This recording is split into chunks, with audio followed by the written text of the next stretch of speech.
नमस्कार दोस्तों, स्वागत है आपका स्टडी फॉर सिविल सर्विसेज में। वीडियो को पूरा देखिए। कोई भी आपका फीडबैक है, कोई सजेशन है, तुरंत वीडियो में कमेंट करके जरूर बताइए। अच्छा लगे तो वीडियो लाइक जरूर कर लीजिए और ऐसे वीडियो लगातार फ्री में पाने के लिए चैनल को तुरंत सब्सक्राइब कर लीजिए और बेल आइकन को जरूर टैप कर लीजिए ताकि आगे भी सारे वीडियो आपको मिलते रहे। यूट्यूब में फॉलो करते हैं तो प्लीज ये वाला फ्री टेलीग्राम चैनल जरूर ज्वाइन कर लीजिएगा। सारे नोटिफिकेशन, सारे अपडेट यहीं पे आते हैं, ध्यान रखिएगा। स्टडी फॉर सिविल सर्विसेज का कोई भी पेड ग्रुप अगर आपको ज्वाइन करना है तो सिर्फ 856480560660897523864455 यही नंबर है हमारे, सिर्फ जहां पे कॉल या व्हाट्सएप कर सकते हैं। इंस्टाग्राम पे हमारा पेज जरूर फॉलो कर लीजिएगा, studyforcivil.services है। ट्विटर पे हमको जरूर फॉलो कर लीजिएगा, @studyforcivils है। दोस्तों, इस वीडियो में हम बिहार का सामान्य ज्ञान देखने वाले हैं। इसका जो फर्स्ट पार्ट है वो पहले ही आ चुका है और इसके बाद ये अगला वाला भाग है जिसे कि आप यहाँ देख रहे हैं। मुगलकालीन बिहार की शासन व्यवस्था को देख लेते हैं। इससे पहले हमने बिहार का प्राचीन और मध्यकालीन इतिहास ये देख लिया है, लेकिन मध्यकाल में अभी कुछ हिस्सा बचा हुआ था जिसमें कि मुगल काल को देखना शेष है। मुगलों का शासन पूरी तरह से अकबर के समय में बिहार में लागू होता है। हालांकि इससे पहले बिहार को तुर्कों का शिकार बनाया जाता रहा, मतलब बख्तियार खिलजी का काम आप देखते हैं। हालांकि शेरशाह सूरी के समय में कुछ सुधार होते हैं, लेकिन वो बस सीमित समय के लिए होते हैं जब तक उसका शासन रहता है। उसके बाद फिर बिगड़ी हुई व्यवस्था। तो ये बंगाल और जो आसपास के महत्वाकांक्षी सामंत या शासक थे तत्कालीन, उनकी खींचतान में फंस जाता है। अब यहाँ अगर आप देखें तो मुगल काल जो था, जब बिहार अधिकृत हो जाता है मुगलों के, तो यहाँ की शासन व्यवस्था अनेक स्तरों में विभाजित थी। अब शुरुआत यहाँ की गई है जो एकदम शुरुआती दौर था, मतलब बाबर का समय। तो पुराने ढांचे, मतलब जो बिहार में प्रशासन का पुराना ढांचा पहले से चल रहा था, उसी को शुरुआत में लागू रखा गया। और बाबर ने 1529 में जब घाघरा का युद्ध किया तो बिहार के अफगानों को पराजित कर दिया और उसके बाद बिहार में कई बार दौरा भी किया, मतलब वहाँ गया। लेकिन यहाँ के प्रशासनिक ढांचे में कोई खास परिवर्तन नहीं किया और इसके पीछे वजह थी कि कोई विशेष रुचि नहीं ली। यहाँ आप देख सकते हैं 1540 में शेरशाह ने बिहार पर अपना जब अधिकार स्थापित किया तो यहाँ पर एक नई प्रशासनिक व्यवस्था लागू की। शेरशाह सूरी को उसके सुदृढ़ प्रशासनिक व्यवस्था और उसके जो भलाई के काम है उसके लिए भी जाना जाता है। हालांकि कई जगह उसने छल भी किया, लेकिन मूल रूप से प्रशासनिक व्यवस्था और जितनी भी सामाजिक सुधार की चीज़ें होती हैं उसमें उसने बढ़ चढ़कर योगदान दिया। तो यहाँ आप देख रहे हैं आधुनिक बिहार के उत्तरी हिस्से को बंगाल से अलग पूर्ण रूप दिया गया और उसने अपने प्रशासन को कई स्तर पर बांटा था ताकि वो कायदे से चल सके, जिसका अनुसरण बाद में सम्राट अकबर ने भी किया। हुमायूं को हराकर, मतलब एक बसे बसाए मुगल साम्राज्य को उजाड़कर, शेरशाह सूरी ने जो दिल्ली का पूरा तख्त था वहाँ पे सूर्यवंश की नींव रखी। ये बड़ी चीज़ होती है, मतलब बनी बनाई सल्तनत या सत्ता को उखाड़ कर फेंक देना और अपनी नई सत्ता काबिज कर लेना और एक बेहतर तरीके से प्रशासनिक काम आगे बढ़ाना। तो ये काम शेरशाह सूरी ने किया और बाद में जब इसकी मृत्यु हो जाती है तो इसके उत्तराधिकारी उतने योग्य नहीं रहते हैं, तो उस अवसर का फायदा उठाकर हुमायूं वापसी करता है। और अगर शेरशाह जिंदा रहा होता तो संभवतः हुमायूं कभी भी भारत में लौट कर नहीं आ पाता, मतलब मुगलों का जो यहाँ शासन था वो जम नहीं पाता। फिलहाल हुमायूं की मृत्यु असमय ही हो जाती है। उसके बाद अकबर राजा बनता है और अकबर ने जितना अपने पिता से प्रशासनिक कार्य नहीं सीखा उतना ज़्यादा उसने शेरशाह सूरी के प्रशासन से सीखा था, क्योंकि वो सीखने योग्य था। ठीक है। और शेरशाह सूरी की जो प्रशासनिक व्यवस्था थी वो काफ़ी सुदृढ़ थी, उसको अकबर ने भी अपने तरीके से मॉडिफाइड करके इस्तेमाल किया। तो यहाँ आप देखेंगे कि बिहार को सूबा या प्रांत के रूप में अकबर के द्वारा गठित किया गया और परंपरा ये औरंगजेब के समय तक चलती है, क्योंकि ये जो व्यवस्था थी ये अपने आप में दुरुस्त थी, मतलब इसमें कोई खास कमी नहीं दिखाई देती थी और प्रशासन ठीक ढंग से चलता था। तो औरंगजेब के शासनकाल तक ये चलता है। और आईने अकबरी के हिसाब से बिहार प्रांत, मतलब जो सूबा है वो 7 सरकारों में बटा हुआ था और ये सरकार आज के जिले होते थे। ये सरकार जो थे इसमें आप देखें तिरहुत था, हाजीपुर था, सारण था, चंपारण था, मतलब पूरा चंपारण। इसके अलावा मुंगेर जो इलाका है वो पूरा इसमें आता था, और रोहतास। सरकारों को 199 परगनों में बांटा गया था और इसमें मिथिला जो था ये प्रमुख था। बेतिया और हथुआ ये जो उत्तरी बिहार के सरदार वहाँ हुआ करते थे, स्थानीय सामंत, उनके अधीन होता था। और दक्षिणी बिहार में मुंगेर बिहार तथा रोहतास ये प्रमुख सरकार या जिले के तौर पर देखे जाते थे। मतलब मुंगेर और रोहतास की बात हो रही है। पटना और गया ये बिहार सरकार के अंतर्गत क्षेत्र थे और सरकारों को जमींदारों के अधीन रखा गया था, मतलब वो कर वसूलने का वहाँ से काम करते थे। औरंगजेब का जब शासनकाल आता है तो बिहार में सरकारों की संख्या उस समय 8 थी, मतलब 8 सरकार हुआ करते थे और परगने 245 थे। ये कुछ महत्वपूर्ण चीज़ें हैं। बिहार को मुगलों ने काफ़ी महत्वपूर्ण सूबे का दर्जा दिया था। ठीक है, ये आप देख सकते हैं, जहाँ कुतुबुद्दीन कोकल, सुलेमान शिको, आजम, अजीमुल शान, मान सिंह, सैफ खान, मीर जुमला, इसके अलावा दाऊद खान, इस तरह के जो प्रतिष्ठित सूबेदार उस समय के होते थे उन्हें अपॉइंट किया गया था। और सूबेदारों की सहायता के लिए दीवान भी होते थे जो सूबेदार को सूखे का प्रशासन चलाने में मदद करते थे। अब यहाँ सूखा नहीं है, ये सूबा है असल में। ठीक है, तो ये सूबे का प्रशासन चलाने में मदद करते थे। दीवान का मुख्य काम क्या होता था? दीवान जो था वो राजस्व उगाही करता था, मतलब राजस्व वसूलने का काम करता था और वही राज्य की आमदनी का मूल स्रोत होता था। सदर धार्मिक विभाग का प्रधान होता था। सदर जो होता था ना, ये धार्मिक डिपार्टमेंट को देखता था। और काजी जो होता था ये न्याय करने का काम करता था, न्यायाधीश होता था। बख्शी ये युद्ध विभाग का हेड होता था और फौजदार जो होता था ये प्रांतीय सेनापति होता था। तो इस तरह के पदों के नाम हैं और इनका वास्तविक अर्थ क्या है ये आपको मालूम होना चाहिए। कोतवाल का काम पहले जैसा ही, मतलब आज के समय में जैसा हम देखते हैं वही चीज़ है। ये पुलिस विभाग का हेड होता था और मेहर का काम होता था बंदरगाह पे जो कर लगता है उसको वसूलना और सीमा शुल्क की वसूली करना, नेताओं पर कर लगना। मतलब कुल मिलाकर जो बाहरी कर होते थे, जो बाहरी सीमा पारी है या जल सीमा पर लगने वाले कर होते थे, उसको वसूलने का काम ये करता था। और वकई जो था ये नदी सूचनाओं को जमा करने वाला, ये वाकया नवीस की तरह से है, मतलब वही पद है। तो ये क्या करता था, सूचनाओं को इकट्ठा करने वाला अधिकारी होता था, मतलब गुप्तचर कम एक सूचना प्रसारण संवाददाता की हैसियत इसकी होती थी। इसके बाद आगे बढ़ते हैं, यहाँ सरकार को देख लेते हैं, कुछ और इसके बारे में बातें कही गई हैं। तो सरकार यानी जिला स्तर पर प्रशासन को सुचारू रूप से संचालित करने के लिए बहुत सारे अधिकारी होते थे और फौजदार सरकार का मुख्य प्रशासनिक अधिकारी था। सूबेदार का प्रमुख सहायक होता था, मतलब फौजदार जो होता था वो क्या करता था, सूबेदार को सपोर्ट करता था। और फौजदार को राजस्व, पुलिस और सैनिक अधिकार प्राप्त मतलब इसकी तुलना अगर वर्तमान में हम करें, क्योंकि इस तरह के जब पदों को हम देखते हैं तो हमारे मन में ये प्रश्न उठता है कि वर्तमान जो हमारा एडमिनिस्ट्रेशन है उसमें ये कहाँ ठहरते हैं, मतलब इनकी क्या हैसियत थी। तो उसके हिसाब से अगर देखा जाए तो ये मजिस्ट्रेट की हैसियत का था, मतलब इसका जो ओहदा था वो मजिस्ट्रेट का था। अमल गुजार जो होता था ये राजस्व उगाही करने वाला अधिकारी होता था और प्रत्येक सरकार में कौदी या कादी होता था। और ये जो कादी होता था ना, ये धर्मशास्त्र का ज्ञाता होता था, मतलब जो खुतबे पढ़वाना और मकतब और पता नहीं क्या क्या चीज़ें, मतलब धर्म में बहुत सारी चीज़ें आती थी। तो उन सारी चीज़ों को ये जानता था और उनका जो रिकॉर्ड है वो अपने पास रखता था, ज़रूरत पड़ने पर उसे जारी करता था। कौदी की सहायता से मुफ्तियों की नियुक्ति की जाती थी और फौजदारी मुकदमों की सुनवाई भी ये करता था। मीर आदिल, ये आप देख रहे हैं, इसे काजी भी कहा जाता था। ये कौदी जो है ना, ये काजी शब्द है, मतलब बिगड़ा हुआ उसका रूप। इसके बाद आप देखें कि मीर आदिल जो थे ये सहायता करने का काम करते थे, मतलब इसके सहयोगी होते थे। तो ये कुछ फुटकर चीज़ें आप देख रहे हैं जिसमें कि पदों के नाम महत्वपूर्ण हैं प्रीलिम्स की इंपॉर्टेंस के हिसाब से। पदों के नाम और उनका जो मूल अर्थ है ये आपको मालूम होना चाहिए। इसके साथ आप देखें कि जो प्रशासन मुगल कालीन था उसमें सरकार के अंतर्गत अनेक परगने होते थे और बिहार में परगनों की संख्या लगभग 200 थी। औरंगजेब के समय 246 हो गई थी, हमने पीछे देखा है। प्रशासन की सबसे छोटी इकाई परगना होता था और शिकदार ये मुख्य प्रशासनिक अधिकारी हुआ करता था। राजस्व से संबंधित प्रशासन का दायित्व आमिल के ऊपर होता था और कारकुन का काम क्या होता था, ये कारकुन आप देख रहे हैं, कभी कभी पूछ लिया जाता है। तो ये परगने का लेखा जोखा तैयार करता था और राजस्व को सरकारी खजाने तक पहुंचाने का काम करता था। फौजदार जो होता था ये कोष का अधिकारी होता था, मतलब राज्य कोष की देखरेख करता था। चौधरी राजस्व वसूलने वाला अधिकारी होता था और कानूनगो जो था ये राजस्व निरीक्षक की हैसियत का होता था। तो ये पद तो अभी भी। इसके बाद आप देखें शेरशाह सूरी के बारे में कुछ बताया गया है। तो शेरशाह द्वारा स्थापित निष्पक्ष और न्यायप्रिय शासन व्यवस्था को मुगल शासकों ने भी, मतलब अकबर ने भी जारी रखा और अकबर के बाद उसका अनुसरण जो आगे के उसके उत्तराधिकारी, मतलब जहांगीर, शाहजहां, औरंगजेब, इन्होंने भी किया। तो ये आप देख सकते हैं। वायसराय दाऊद खान के एक अधिकारी जफर खान के द्वारा कई स्थानों पर खाजे कला, सदर गली, भागलपुर, राजमहल, ये जो स्थान है ना, यहाँ पर कई तरह के न्यायालय स्थापित किए गए। मतलब वो एक ढर्रे के न्यायालय नहीं थे कि सिर्फ एक तरफा न्याय देते थे, उनकी वेराइटी थी। मतलब कुछ जो थे वो दीवानी वाला काम संभालते थे, कुछ जो थे वो जो मर्डर और इस तरह के मारपीट वाले काम होते हैं, मतलब फौजदारी वाला जो मुकदमा होता है उसको देखते थे। ये आपने देखा। और मुगलकालीन बिहार सूबे का स्थानीय प्रशासन बहुत ज़्यादा सुदृढ़ था और ये सुदृढ़ता लाने का मूल श्रेय शेरशाह सूरी को ही दिया जाता है। वो जहाँ भी प्रशासनिक व्यवस्था संभालता था वहाँ प्रशासन एकदम चुस्त हो जाता था, मतलब उसमें कहीं से भी कोई खोट नहीं रहता था और वो राज्य को एकदम से संवार देता था। आप खुद सोचकर देखिए कि सिर्फ 5 साल तक उसने रूल किया, 5 साल का उसके पास समय था और उस छोटे से समय अंतराल में उसने कितने सारे काम किए। ठीक है, तो इतना, मतलब 5 साल में उसने जो कर दिया वो 50 साल और 500 साल के शासन में भी बहुत से बादशाह और बहुत सी जो सल्तनत होती है वो नहीं कर पाती।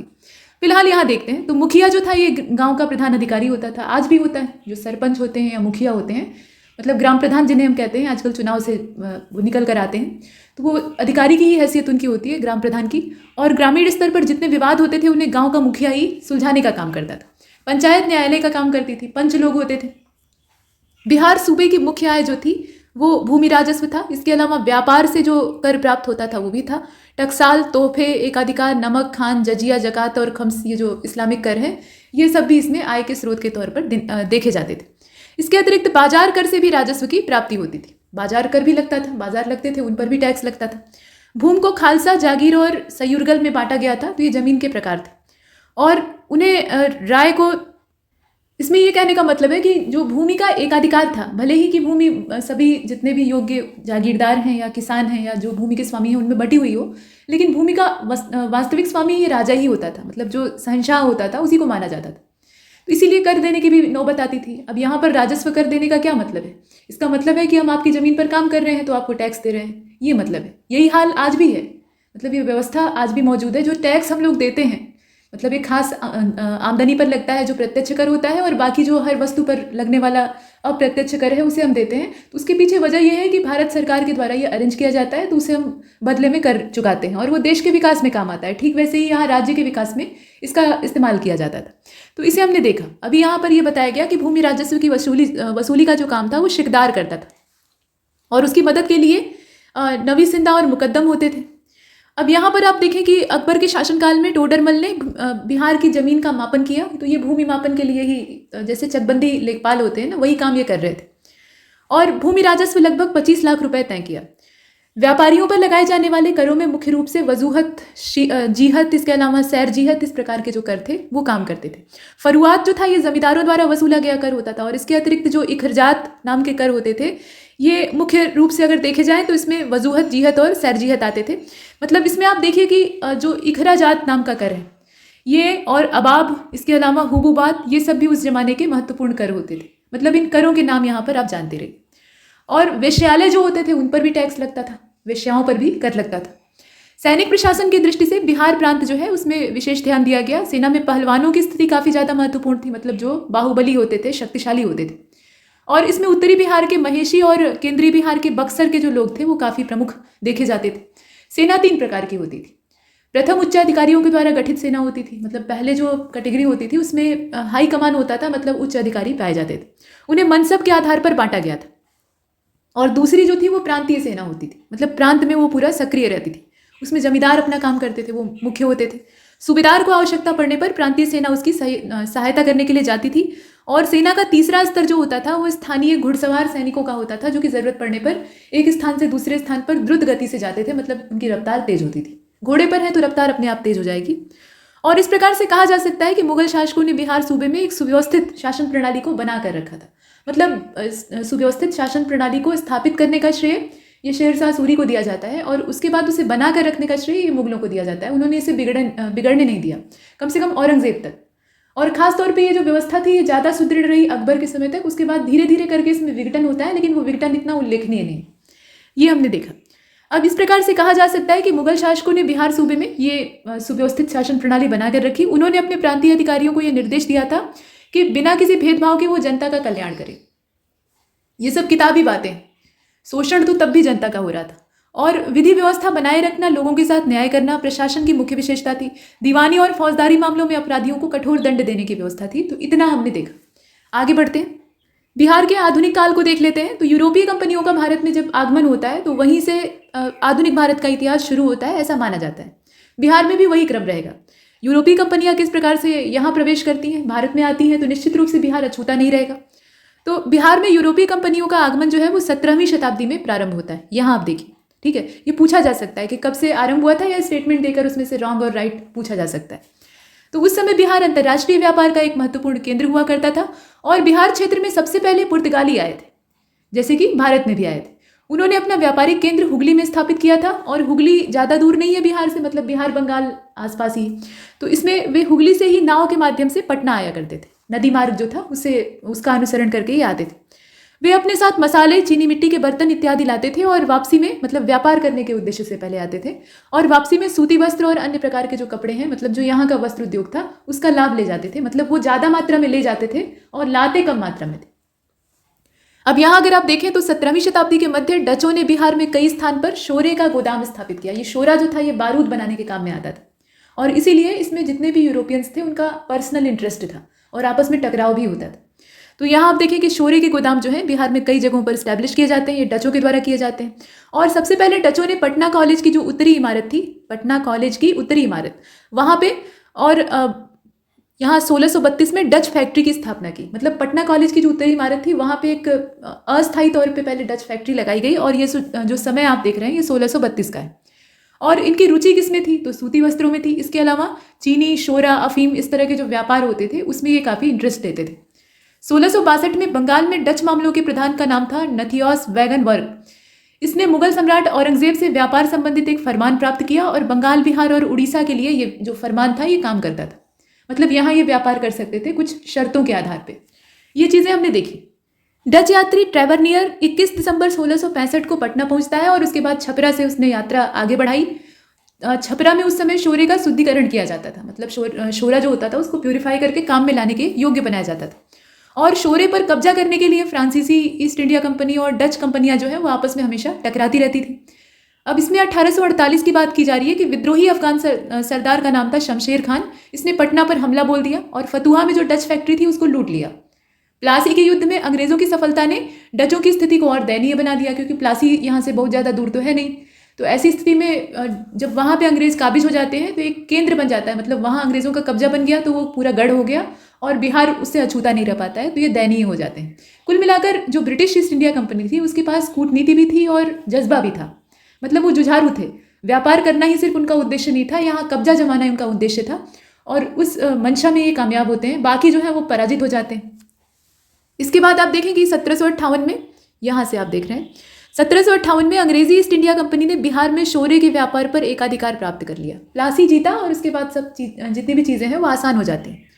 और यहाँ आप देखें 1759 का जो समय वेदरा का युद्ध होता है, और ये जो वेदरा का युद्ध है इसमें डच अंग्रेजों के हाथ से बहुत बुरी तरह से हारते हैं और यहीं से निर्णायक युद्ध होता है। तो डच शक्ति का पूरी तरह से समापन हो जाता है और अंग्रेज यहाँ पर काबिज हो जाते हैं, मतलब इनका अस्तित्व लगभग समाप्त हो जाता है। और वे किसी तरह अपने चिनको कासिम बाजार और पटना के माल गोदाम को सुरक्षित रखने में सफल होते हैं, लेकिन ज़्यादा समय तक नहीं। 1780 से लेकर 81 के बीच में यूरोप में ब्रिटेन और हॉलैंड के बीच में युद्ध छिड़ जाता है, तो उस वजह से बिहार में भी दो कंपनियों के बीच में जो बाहरी युद्ध होते थे उसका प्रभाव हमारे आंतरिक मामलों पर भी, मतलब यहाँ जो यूरोपीय मौजूद थे उनके ऊपर भी पड़ता था। तो यहाँ आप देख रहे हैं कि जब हॉलैंड और ब्रिटेन के बीच में यूरोप में अशांति हो जाती है, मतलब युद्ध छिड़ जाता है, तो उसके कारण बिहार में जो दोनों कंपनियां थीं वो आपस में तनावपूर्ण संबंध देखती हैं। 10 जुलाई 1781 की तारीख है। पटना मिलिशिया के कमांडिंग ऑफिसर मेजर हार्डी ने पटना डच गोदाम, मतलब डच माल गोदाम जो था उसको जब्त कर लिया और छपरा और सिंधिया की जो डच फैक्ट्रियां थी उनको भी अपने कब्जे में ले लिया। जबकि 5 अगस्त 1781 की तारीख है, उसमें पैट्रिक हिटले ने डच फैक्ट्री की कमान मैक्सवेल से ग्रहण कर ली। तो इस प्रकार से पूरा कब्जा अंग्रेजों का यहाँ पर हो जाता है। इस समय आप देख रहे हैं। आगे बढ़ते हैं। 8 अक्टूबर 1784 के बाद डच कंपनी को गोदाम फिर से वापस दे दिया गया। अभी क्या हुआ कि पूरा कब्जा कर लिया गया, फिर लौटा दिया गया। फिर क्या होता है 1795 में आप देखें, फ्रैंको डच युद्ध के कारण भारत में डच ठिकानों को अंग्रेजी सरकार जो है वो फिर से निशाना बनाती है और 1817 में डच माल गोदामों को फिर से वापस कर दिया जाता है। तो ये लेने देने का जो सिलसिला है ये चलता रहता है। लेकिन एट लास्ट यहाँ 1824 से लेकर 25 तक का जो समय है उसमें डच व्यापारिक केंद्रों को अंतिम रूप से अंग्रेजी ईस्ट इंडिया कंपनी में शामिल कर लिया गया। तो ये पूरा मामला है। इस प्रकार से आप देख रहे हैं। तो यहाँ तक तो हमने डचों और अंग्रेजों के बीच की खींचतान देखी। फ्रांसीसी भी भारत में आते हैं, सबसे बाद में आते हैं और सबसे बाद में जाते भी हैं, लेकिन ये भी अंग्रेजों के हाथों पराजित होते हैं। वांडीवाश का आप युद्ध देखते हैं 1760 वाला। फिलहाल यहाँ बिहार में इनकी क्या कंडीशन थी, तो भारत में फ्रांसीसी ईस्ट इंडिया कंपनी की स्थापना फ्रैंकोइस मार्टिन के नेतृत्व में 1664 का जो समय है उस समय की जाती है। मार्टिन ने 1674 में पांडिचेरी की स्थापना की और शीघ्र ही इसने माही, कराईकल और दूसरी जो इस तरह की जगहें थीं वहाँ व्यापारिक केंद्रों की स्थापना की। कुछ वर्षों के बाद फ्रांसीसियों ने बंगाल में प्रवेश किया। पहले क्या करते थे, ये छोटे छोटे अपने ठिकाने बनाते थे, फिर वहाँ पर जब जम जाते थे तो वहाँ से फिर फैलने का अपना पूरा प्लान बनाते थे।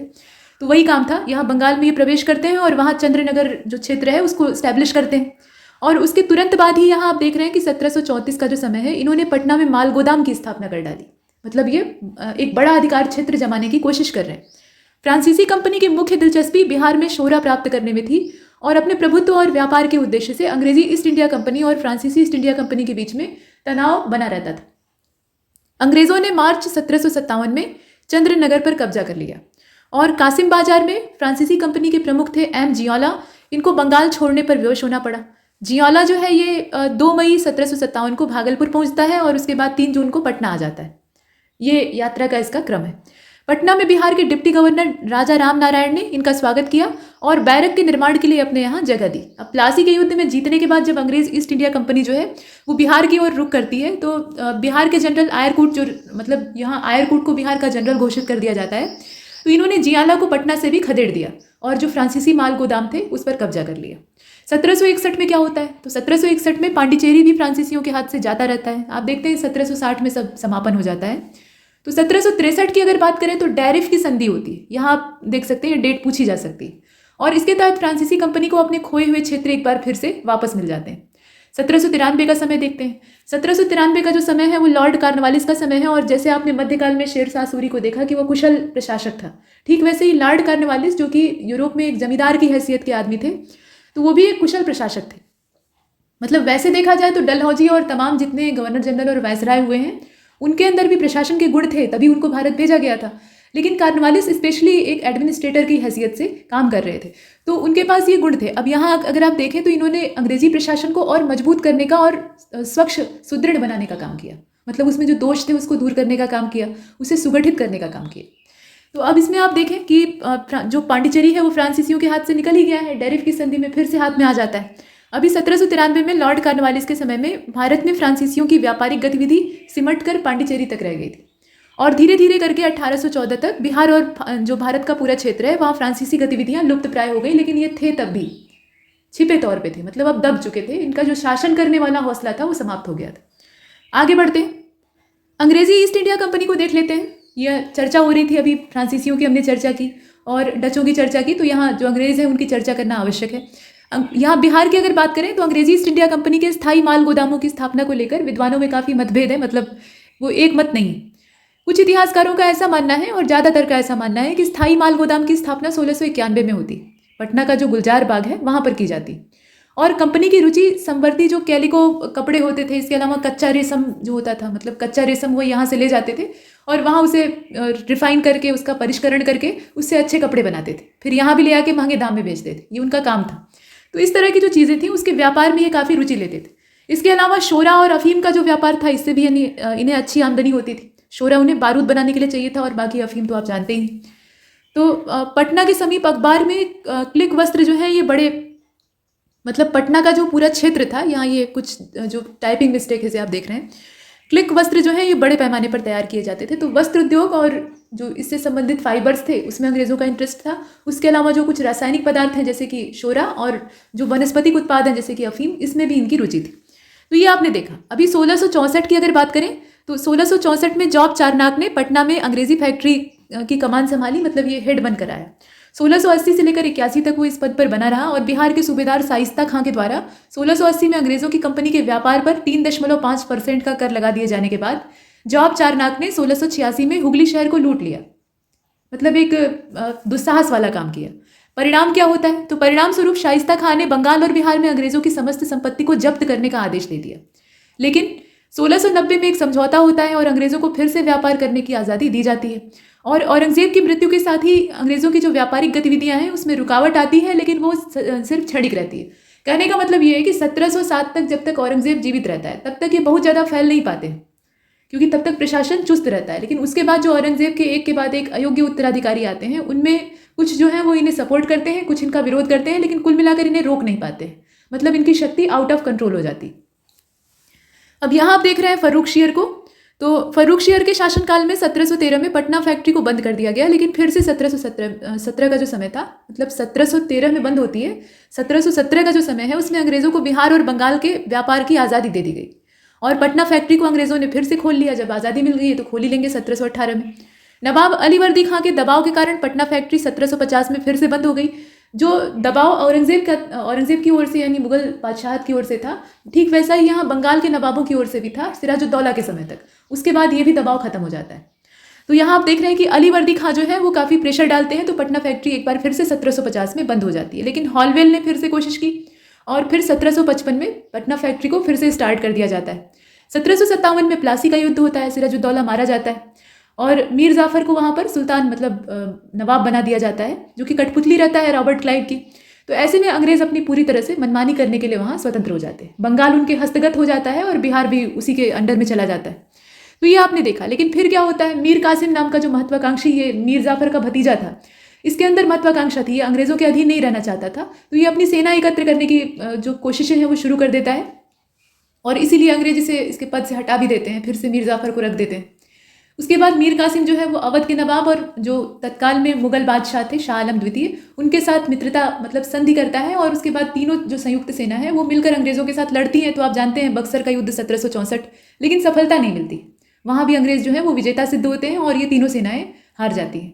और ये हार जो थी ये निर्णायक हार थी। मतलब यहीं से तय हो जाता है कि अब भारत का इतिहास किस दिशा में जाने वाला है। अभी तक एक अनिश्चय की स्थिति थी, लेकिन अब तय हो जाता है। तो वो चीज़ आपने देखा। और बक्सर का युद्ध जब होता है तो पूरा बंगाल, बिहार, उड़ीसा, पूरा जो ये बड़ा क्षेत्र है ये सब अंग्रेज़ों के हस्तगत हो जाता है, मतलब पूर्ण रूप से अंग्रेज़ों के आधिपत्य में आ जाता है। और बक्सर युद्ध के बाद रॉबर्ट क्लाइव और मुगल बादशाह शाह आलम द्वितीय के बीच में एक संधि होती है। संधि क्या रहती है, उसमें मुगल बादशाह की मजबूरी रहती है संधि करना। तो ये इलाहाबाद की संधि कहलाई जाती है। अकबर का जो किला है इलाहाबाद में, मतलब प्रयागराज में, वहाँ पर ये संधि होती है। और इसमें 12 अगस्त 1765 की तारीख आप याद रखें। जब ये संधि होती है तो इसके द्वारा बंगाल, बिहार और उड़ीसा की जो दीवानी है वो कंपनी के हाथ में चली जाती है। वो तो मोटे तौर पर हम देखते हैं कि पहले ही इनके हाथ में चली गई है, लेकिन अभी कागजी तौर पर भी चली जाती है। तो इतना हमने देखा। जब बक्सर का युद्ध समाप्त होता है तो अंग्रेजी शासन यहीं से स्थापित हो जाता है। और प्रारंभ से जो बिहार व्यापारिक गतिविधियों का केंद्र रहा था तो अभी भी रहता है। मध्यकाल में बिहार व्यापार का मुख्य केंद्र था। यहाँ एडवर्ड टेरी, रॉल्फ पिट्च, इसके अलावा पीटर मुंडी, ट्रेवर जैसे जो व्यापारी होते हैं वो बिहार का दौरा करते हैं और व्यापारिक गतिविधियों का विस्तृत विवरण भी प्रस्तुत करते हैं, क्योंकि ये अपने जो चीज़ें देखते हैं, मतलब जो अनुभव इन्हें यात्रा के दौरान होता है, उसको दर्ज करते हैं, लिखते हैं। बंगाल के नवाब मुर्शीद कुली खां और अलीवर्दी खां के शासनकाल में विदेशी व्यापारिक कंपनियों ने मुख्य रूप से बिहार में व्यापारिक गतिविधियों में अपने आप को लगा रखा था और उनकी जो राजनीतिक महत्वाकांक्षाएं थी वो दबी हुई थी। क्यों दबी हुई थी? क्योंकि ये दोनों ही नवाब जो थे वो एक नंबर के दबंग थे। मतलब खासतौर पर अपने क्षेत्र में इन्होंने अपने प्रशासन को मजबूत करके रखा हुआ था, तो ये अंग्रेज़ों को फैलने नहीं दे रहे थे। और उधर औरंगजेब का दबाव जो था ये लंबे समय तक बना हुआ था। औरंगजेब के मरने के बाद काफ़ी हद तक इन्हें ढील मिल जाती है। अब यहाँ अगर आप देखें तो 16 अक्टूबर 1756 में जो यहाँ नीचे वाली चीज़ को आप देखें, मनिहारी का युद्ध होता है। उसमें सिराजुद्दौला द्वारा शौकत जंग को हरा दिया जाता है और सिराजुद्दौला को अंग्रेज़ों की ओर से युद्ध का खतरा सामने आ जाता है। मतलब पहले से ही अंग्रेज़ यहाँ निगाह लगाए हुए थे, लेकिन अभी माफ़ कीजिएगा, सिराजुद्दौला को अंग्रेज़ों ने अपना निशाना बनाया। अब यहाँ अगर आप देखें तो अंग्रेजी ईस्ट इंडिया कंपनी के अधिकारियों ने कलकत्ता में फोर्ट विलियम की किलेबंदी शुरू कर दी और इससे सिराजुद्दौला और अंग्रेज़ों के बीच में एक बार फिर से तनाव पैदा हो गया, क्योंकि कलकत्ता ये बंगाल का हिस्सा है। और आप देखें कि परिणाम स्वरूप होता है प्लासी का युद्ध। जब किलेबंदी स्टार्ट होती है तो इसका मतलब है कि तुम अपना राजनीतिक जो हाथ पैर है वो पसारने की कोशिश कर रहे हो, और वहाँ नवाब पहले से ही है। और नवाब भी जो है वो गुलाम बनने वाला नहीं था मीर जाफर की तरह से, वो आज़ाद रहने वाला नवाब था। तो इसलिए यहाँ विरोध होता है आपस में और अंत में रूपरेखा तय होती है कि एक युद्ध होगा और वो प्लासी का युद्ध रहता है। वो गर्मी के मौसम में लड़ा जाता है और लड़ा क्या जाता है, इसमें जो सेना रहती है वो तो पीछे हट जाती है। ठीक, तो 23 जून 1757 प्लासी का युद्ध होता है। अंग्रेज जीतते हैं छल से और मीर जाफर जो कि इसमें छल का मुख्य सूत्रधार रहता है वो बंगाल का नवाब बन जाता है। उसको यही प्रलोभन ही दिया गया था कि तुम हमारी मदद करो, हम तुम्हें नवाब बनाएंगे। और उसके बाद यहाँ आप देखें कि उसके पुत्र मीरन को बंगाल का उपनवाब बनाया गया। लेकिन बिहार वाला जो क्षेत्र है, ये तो बंगाल का हमने देखा, बिहार का जो क्षेत्र है वहाँ पे सत्ता राजा राम नारायण के हाथ में आ गई थी। ये आप देख रहे हैं। 1760 में मीर कासिम अंग्रेजों की सहायता से बंगाल का नवाब बनता है, लेकिन मीर कासिम महत्वाकांक्षी था। सिराजुद्दौला की तरह इसके अंदर भी अपना शासन बनाए रखने की महत्वाकांक्षा थी। तो ये अंग्रेजों का दबाव और अंग्रेजों की जो इशारे थे उनको बर्दाश्त नहीं कर पाता है और इसीलिए खटास आ जाती है। मतलब अंग्रेज और इनके संबंधों में खटाई पड़ जाती। तो मीर कासिम ने 1761 में अपनी राजधानी को मुर्शिदाबाद से शिफ्ट कर लिया मुंगेर। आप सोचिए कि उसने ऐसा क्यों किया होगा। उसने ऐसा इसलिए किया क्योंकि मुर्शिदाबाद तब तक अंग्रेज़ों के एकदम पंजे में आ चुका था। मतलब अंग्रेज़ वहाँ पूरी तरह से सक्रिय थे। अगर ये कुछ भी मनमानी गतिविधि करता तो उस पर सीधी निगाह ब्रिटिश सरकार की जाती। तो इसलिए ये अपनी गतिविधियों को मुंगेर की ओर शिफ्ट कर देता है और वहाँ चुपचाप सेना इकट्ठी करनी शुरू करता है, युद्ध प्रशिक्षण देना स्टार्ट करता है। मतलब वो देखता है कि अंग्रेज़ों की सेना किस तरह की आधुनिक हथियारों से लैस है और आधुनिक युद्ध प्रणाली उनके पास है। तो उस तरह की युद्ध प्रणाली और उस तरह के सैनिकों का गठन ये शुरू कर देता है मुंगेर वाले हिस्से में। और मुंगेर की रक्षा के लिए उसने दुर्ग का भी निर्माण कर दिया। मतलब मुंगेर को ये किलेबंद करके वहाँ अपना गढ़ बना लेता है अंग्रेज़ों की निगाह से बचकर। अब बिहार के नवाब दीवान राम नारायण से भी उसके संबंध अच्छे नहीं थे और यही समस्या थी। अगर यहाँ के नवाब राम नारायण के साथ संबंध अच्छे होते तो शायद दोनों मिलकर जो बिहार क्षेत्र था उसे अपने कब्जे में रख पाते, लेकिन ऐसा नहीं होता है। और उसे अनुशासनहीनता के आरोप में मीर कासिम ने बंदी बनाना चाहा, लेकिन राम नारायण अंग्रेज़ों से जाकर मिल गया और मीर कासिम ने अंग्रेज कंपनी के गवर्नर वेंसीटार्ट को पत्र लिखा और उसे लौटाने की मांग की। मतलब राम नारायण को मीर कासिम भगोड़ा घोषित कर देता है और उसके बाद फिर कंपनी के गवर्नर वेंसीटार्ट से ये विनती करता है, मतलब पत्र लिखकर कहता है कि आप जो युद्धबंदी आपको मिला हुआ है रामनारायण, जो कि आपसे जाकर मिल गया है, मतलब धोखेबाज, तो उसे मुझे सुपुर्द कर दीजिए, ऐसा उसने पत्र में लिखा था। और वेसेंटार्ट जो है वो रामनारायण को उसके हवाले कर देता है और उसने क्या किया कि रामनारायण को मरवा दिया। यही उसकी सबसे बड़ी गलती थी। अगर वो उसको मरवाया नहीं होता तो इतना तनाव नहीं पैदा हुआ होता। लेकिन अब क्या होता है कि मीर कासिम ने कंपनी के कर्मचारियों द्वारा दत्तक के दुरुपयोग पर रोक लगा दी और इससे जो अंग्रेजी ईस्ट इंडिया कंपनी का पूरा प्रशासन था वो एकदम से बौखला गया। कहने का मतलब ये है कि मीर कासिम के अंदर महत्वाकांक्षा तो थी लेकिन धैर्य का अभाव था। उसने जब थोड़ा सा सैन्य बल इकट्ठा कर लिया और थोड़ी ताकत अपनी मेंटेन कर ली तो उसके बाद उसे लगा कि अब वो अंग्रेज़ों से टकरा सकता है, जबकि अभी सही समय नहीं था। उसने बीच में ही युद्ध छेड़ दिया और इसी वजह से वो हारता है, मतलब कमज़ोर पड़ जाता है। तो यहाँ आपने देखा कि जो कर्मचारियों के ऊपर तमाम तरह की पाबंदियाँ हैं और प्रतिबंध हैं वो सब लग जाते हैं। तो इससे अंग्रेजी ईस्ट इंडिया कंपनी जो है वो मीर कासिम से पहले से ही नाराज़ थी, अब और ज़्यादा नाराज़ हो जाती है। और उसके बाद मीर कासिम ने अंग्रेज़ों के समर्थक, यहाँ आप देखें, अंग्रेज़ों के समर्थक सेठ हीराचंद और उनके भाई स्वरूप चंद को मुंगेर में ही नज़रबंद कर लिया और पटना के अंग्रेज एजेंट एलिस को नगर पर आक्रमण करने का आदेश दिया गया। मतलब जब इतना ज़्यादा इसकी गतिविधियां बढ़ जाती हैं तो औरंगजेब, माफ़ कीजिएगा, जो अंग्रेज़ हैं वो अपने एजेंट को ये आदेश देते हैं, इनका नाम है एलिस, कि इस नगर पर हमला करो और इसे अपने हस्तगत कर लो। अब होता यह है कि एलिस ने 24 जून 1763 को पटना पर अधिकार करके लूटपाट की और बहुत सारे इसमें जो बेगुनाह लोग हैं वो मारे गए। तनाव जो था ये मुगलों या जो इस्लामिक रूलर थे और अंग्रेज थे उनके बीच का था, लेकिन वहाँ की जो बेगुनाह जनता थी वो इसमें पिसती रहती थी हमेशा। इसके बाद आप देखें, विवश होकर मीर कासिम ने अंग्रेज एजेंट एलिस के विरुद्ध सैन्य कार्रवाई शुरू की। मतलब जब ऐसे देखता है कि ये आक्रमण करके लूटपाट कर रहा है तो वो सैन्य कार्रवाई करने के लिए विवश होता है और एलिस को बंदी बना लेता है। ठीक है, यहाँ एलिस को पूरी तरह से बंदी बनाकर मुंगेर में ले जाया जाता है और पटना में मीर कासिम ने अंग्रेज अधिकारियों का कत्लेआम कर दिया। मतलब जवाबी कार्रवाई के तौर पे, जैसे उसने कत्लेआम किया था और लूटपाट की थी, तो वैसे ही अंग्रेज़ों के जितने भी ठिकाने थे पटना में उनको ये ध्वस्त करता है। और ये घटना जो है ये पटना हत्याकांड के नाम से ब्रिटिश साम्राज्य के द्वारा घोषित की जाती है। इस हत्याकांड के बाद मीर कासिम और औरंगजेब, अंग्रेज़ों के बीच में जो युद्ध था वो निश्चित हो गया। मतलब इतनी ज़्यादा जब तनावपूर्ण स्थिति बनेगी तो लड़ाई तो होगी ही। ठीक है, तो अब लड़ाई तय थी। अब 2 सितंबर 1763 को बिहार का जो राजमहल वाला क्षेत्र है वहाँ पे उदनवाला, ये उदवा नाला कहलाता है, यहाँ के युद्ध में मीर कासिम अंग्रेज़ों के हाथों से हार जाता है क्योंकि उसकी शक्ति पर्याप्त नहीं थी। इकट्ठा तो उसने किया था लेकिन वो अभी सफिशिएंट नहीं था और मीर कासिम अंग्रेज़ों के हाथ नहीं आता है। अंग्रेज़ ये कोशिश करते हैं कि ये पकड़ा जाए क्योंकि ये बहुत बगावती है, बागी है, लेकिन ऐसा नहीं होता, वो भाग जाता है। अब यहाँ से वो पलायन करके 4 दिसंबर 1763 को कर्मनाशा नदी को पार करके अवध राज्य में प्रवेश कर जाता है, मतलब चला जाता है सुजाउद्दौला के पास। तो नवाब सुजाउद्दौला, उससे जाकर ये मिलता है और उसके बाद जो इनकी संयुक्त सेना है तीनों की, वो मिलकर अंग्रेज़ों के साथ लड़ती है। तो अंग्रेजी शासन के विरुद्ध जन आंदोलन को देख लेते हैं। तमाम जो विद्रोह हुए हैं उनको देखने की आवश्यकता है। अंग्रेज़ों के आने से जनजातीय लोगों को उनकी पहचान और आज़ादी खतरे में दिखाई देने लगी क्योंकि अंग्रेज़ उनके जो निजी मामले थे या निजी जो उनकी संस्कृति या परंपरा थी उसमें हस्तक्षेप कर रहे थे। 17वीं शताब्दी के अंत में जनजातीय विद्रोह होने शुरू हो गए थे, जबकि अंग्रेज़ यहाँ केवल 2 दशक पहले ही आए थे और इन जनजातीय विद्रोहों ने अंग्रेज़ों की पक्षपातपूर्ण नीति का भी विरोध किया था। मतलब नीतियाँ पक्षपातपूर्ण इसलिए कही जाती हैं क्योंकि उसमें जो जमींदार वर्ग था उसको ज़रूरत से ज़्यादा निरंकुशता दे रखी थी और अंग्रेज़ किसी एक के हितैषी बन जाते थे जो कि जमींदार कहलाता था आमतौर पे, या बड़ा जो धन्ना सेठ है वो बन जाता था और बाकी सब जो है वो शोषण के शिकार होते थे, गंभीर शोषण। राजा, जमींदार, अधिकारी सभी जनजातीय प्रजा के लिए यमदूत सिद्ध हो गए थे क्योंकि इन्हें पहले से ही मनमानी करने का मन करता था और ऊपर से कॉपीराइट मिल गया। इसके बाद आप देखें, इन विद्रोहों के पक्ष में अगर देखा जाए तो जितने भी ये जनजातीय लोग उठकर खड़े हुए थे अपनी संस्कृति की रक्षा के लिए, इनका अपना स्वाभिमान था, उस स्वाभिमान के लिए कुछ भी कर सकते थे। अंग्रेजी शासन में कुल 13 जनजातीय विद्रोह जो हैं वो बिहार क्षेत्र से होते हैं और इसमें से कुछ जो मुख्य हैं, आपके लिए उपयोगी हैं, उसका वर्णन यहाँ पर किया गया है। तो तमाड़ विद्रोह को देखते हैं। तमाड़ विद्रोह जो है ये 1771, यहाँ देखिए डेट काम की है आपके, तारीख, और दूसरा क्षेत्र, साथ में नेता। ठीक, विद्रोह में 3 चीज़ जरूर देख लीजिएगा, डेट, क्षेत्र, किस क्षेत्र में था, और नेता का नाम। तो यहाँ आप देखें 1771 में अंग्रेज़ों ने छोटा नागपुर पर अपना अधिकार जमा लिया और यहाँ के राजाओं और जमींदारों को कंपनी का संरक्षण पहले ही मिल गया था क्योंकि जब अधिकार करने के लिए अंग्रेज़ आते थे तो उसमें जमींदार और राजा ये पहले ही उनके शरण में चले जाते थे। अब इसके बाद कंपनी का संरक्षण जब इन्हें मिला तो प्रजा का शोषण स्टार्ट हो गया। जमींदारों ने किसानों की जमीनें हड़पनी शुरू कर दी और इस शोषक नीति के बदौलत होता यह है कि उरांव जनजाति के जो लोग हैं वो काफ़ी गुस्से में आ जाते हैं, विद्रोह कर देते हैं और इस जनजाति ने सन 1789 में अपने बगावती तेवर दिखाने शुरू कर दिए थे और ये जमींदारों पर ही टूट पड़े। इन्हें इससे नहीं मतलब था कि कौन इसमें ऊपर मतलब हाई कमान है जो कि सारा चीज़ कंट्रोल में रखा हुआ है और उसी की वजह से ये सब कुछ हो रहा है। इन्हें सीधा ये लगा कि जमींदार ही इसमें मूल कारण है, मतलब यही हमारे दुख का कारण है, तो इन्हीं को पहले मारो, तो इन्हीं के ऊपर हल्ला बोल देते हैं, मतलब इन्हीं के ऊपर टूट पड़ते हैं। और ये इतना भयंकर उग्र आंदोलन जैसा रहता है, मतलब हमला रहता है एक तरीके का, कि जमींदार एकदम भयभीत हो जाते हैं।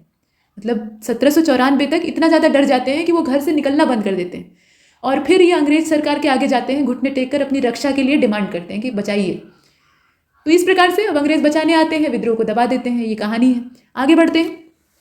ये 1771 से लेकर 1794 तक चलता है, तो आप समझ सकते हैं कि कितना लंबा संघर्ष था। इसके बाद चेरों को देख लेते हैं।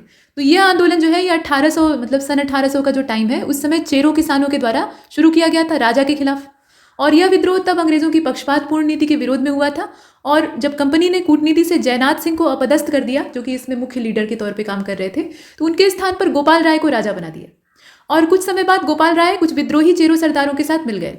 मतलब यहाँ पर होता ये है कि जयनाथ सिंह जो कि तत्काल के राजा थे, राजा के खिलाफ ही ये पहले शुरू होता है, तो इनको अपदस्थ कर दिया जाता है, मतलब इनके ओहदे पर से हटा दिया जाता है और इनके स्थान पर गोपाल राय को राजा बना दिया जाता है। तो गोपाल राय कुछ समय तक तो अंग्रेजों के साथ काम करते हैं, लेकिन उसके बाद ये जो चेरो सरदार हैं उनके साथ मिल जाते हैं, मतलब ये बगावतियों के पक्ष में चले जाते हैं। और इससे फिर अंग्रेज नाराज होने ही है। तो अंग्रेजों ने गोपाल राय को बंदी बनाकर पटना जेल में डाल दिया और चूड़ामन को वहाँ का राजा बना दिया। और चूड़ामन राय ये अपनी मर्जी से कोई काम करता ही नहीं था, मतलब इसे कुछ भी करना होता था तो ये पहले अंग्रेजों से पूछने जाता था। ये आपने देखा। और इससे जनजातीय हित और जो किसानों के मामले हैं वो प्रभावित होंगे, सीधी बात है। जब अंग्रेजों का रूल चलेगा तो लोगों में असंतोष व्याप्त हो गया। और चेरो सरदार भूषण सिंह के नेतृत्व में, यहाँ देखिए जो लीडर है उनका नाम पूछा जाता है, तो चेरो सरदार भूषण सिंह के नेतृत्व में खुला विद्रोह अब शुरू किया गया। और चूड़ामन राय जब इस विद्रोह को अकेले झेल नहीं पाता है तो वो अंग्रेजों से मदद की गुहार लगाता है और विद्रोही दल पर टूट पड़ता है। कर्नल जोन्स जो है इस विद्रोह को कुचलने के लिए आते हैं, मतलब अंग्रेजों की ओर से जो यहाँ टुकड़ी भेजी जाती है उसका लीडर कौन रहता है? ये कर्नल जोन्स है। हर संभव प्रयास करता है लेकिन सफलता नहीं मिलती है, क्योंकि ये विद्रोह बहुत बड़े पैमाने पर था। 2 वर्षों तक चेरो और अंग्रेजों के बीच में, मतलब चेरो विद्रोह जो था वो पूरे 2 वर्षों तक लंबे मतलब उग्र रूप में चलता रहा। अंग्रेजों और चूड़ामन राय को परेशान करके इन लोगों ने रख दिया था। अंततः भूषण सिंह जब गिरफ्तार हो जाते हैं और 1802 में जो बगावती चेरो नेता होते हैं उनको फांसी दे दी जाती है, तो उसके बाद ये विद्रोह धीरे धीरे समाप्त हो जाता है, क्योंकि कोई योग्य नेता बचता नहीं। ये हमने देखा। इसके बाद आगे बढ़ते हैं, हो विद्रोह को देख लेते हैं। तो हो जनजाति के द्वारा जो सिंहभूम वाला इलाका है वहाँ पे राजा के खिलाफ ये विद्रोह था, क्योंकि राजा जो था वो शोषण का जरिया बन गया था। 1821 से लेकर 22 छोटा नागपुर का जो पूरा पठारी इलाका है वहाँ पर जगन्नाथ सिंह के प्रति हो लोग जो थे वो तटस्थ थे और इसमें कोई झगड़ा नहीं था, मतलब आपस में कोई झगड़ा नहीं था। और नागवंश के इस राजा ने इन पर 2 बार हमला भी किया था, लेकिन सिंहभूम के राजा के साथ मैत्रीपूर्ण संबंध थे। बाद में होता ये है, यहाँ तक सब ठीक रहता है, मतलब सब कुछ अच्छे ढंग से चल रहा होता है, राजा और प्रजा दोनों अपनी जगह सही रहते हैं। लेकिन जब सिंहभूम का राजा ये अंग्रेजों की अधीनता स्वीकार कर लेता है और अंग्रेजों की जो नीतियां हैं उसके परिणाम स्वरूप ये जो हो आदिवासी हैं, जो कि इसके मित्र हुआ करते थे किसी जमाने में, उनके साथ दुर्व्यवहार होने लगता है, तब ये लोग भड़क जाते हैं। और मेजर रफसेज ने इन लोगों को अपने कई स्वार्थों में इस्तेमाल भी किया, झूठे आश्वासन देकर बेवकूफ़ बनाया। तो ये हो विद्रोह जो है ये भड़कता है और परेशान करता है, मतलब अंग्रेजों को परेशान करता है। इसके बाद आप कोल विद्रोह को देख रहे हैं। तो कोल विद्रोह जो है इसका व्यापक प्रसार जो है वो छोटा नागपुर, पलामू, सिंहभूम, मानभूम जैसे जो कई क्षेत्र हैं वहाँ पर जनजातियों के रूप में दिखाई देता है, मतलब जनजातीय विद्रोह रहता ही है। और अंग्रेजों के बढ़ते हस्तक्षेप और शोषण के खिलाफ ये उपजा था।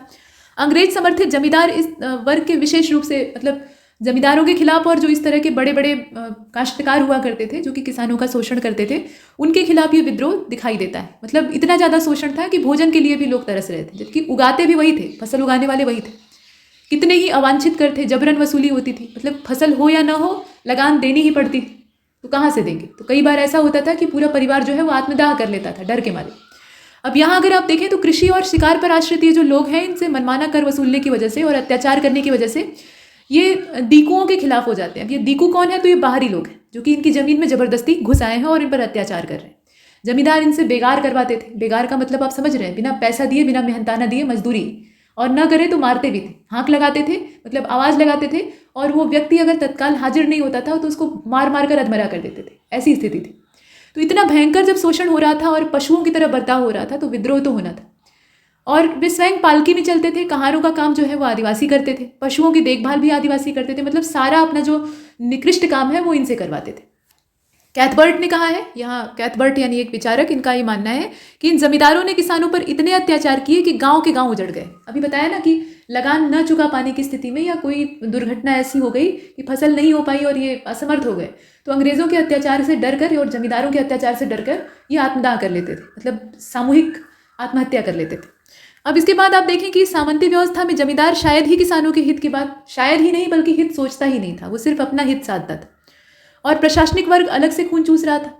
तो फलतः आबादी का ह्रास होने लगा, मतलब जनसंख्या इनकी धीरे धीरे यहाँ से पलायन करने लगी या मरने लगी, इस प्रकार का है। और W. प्लेट ने कहा है कि राजा का शासन घोर निराशावादी था और इन दबे हुए वर्गों के प्रति जो मतलब इनकी जो दशा थी वो सोचनीय थी। ये आप देख रहे हैं, किसानों की जमीन इनसे छीनी जा रही थी और बाहरी लोगों को दी जा रही थी।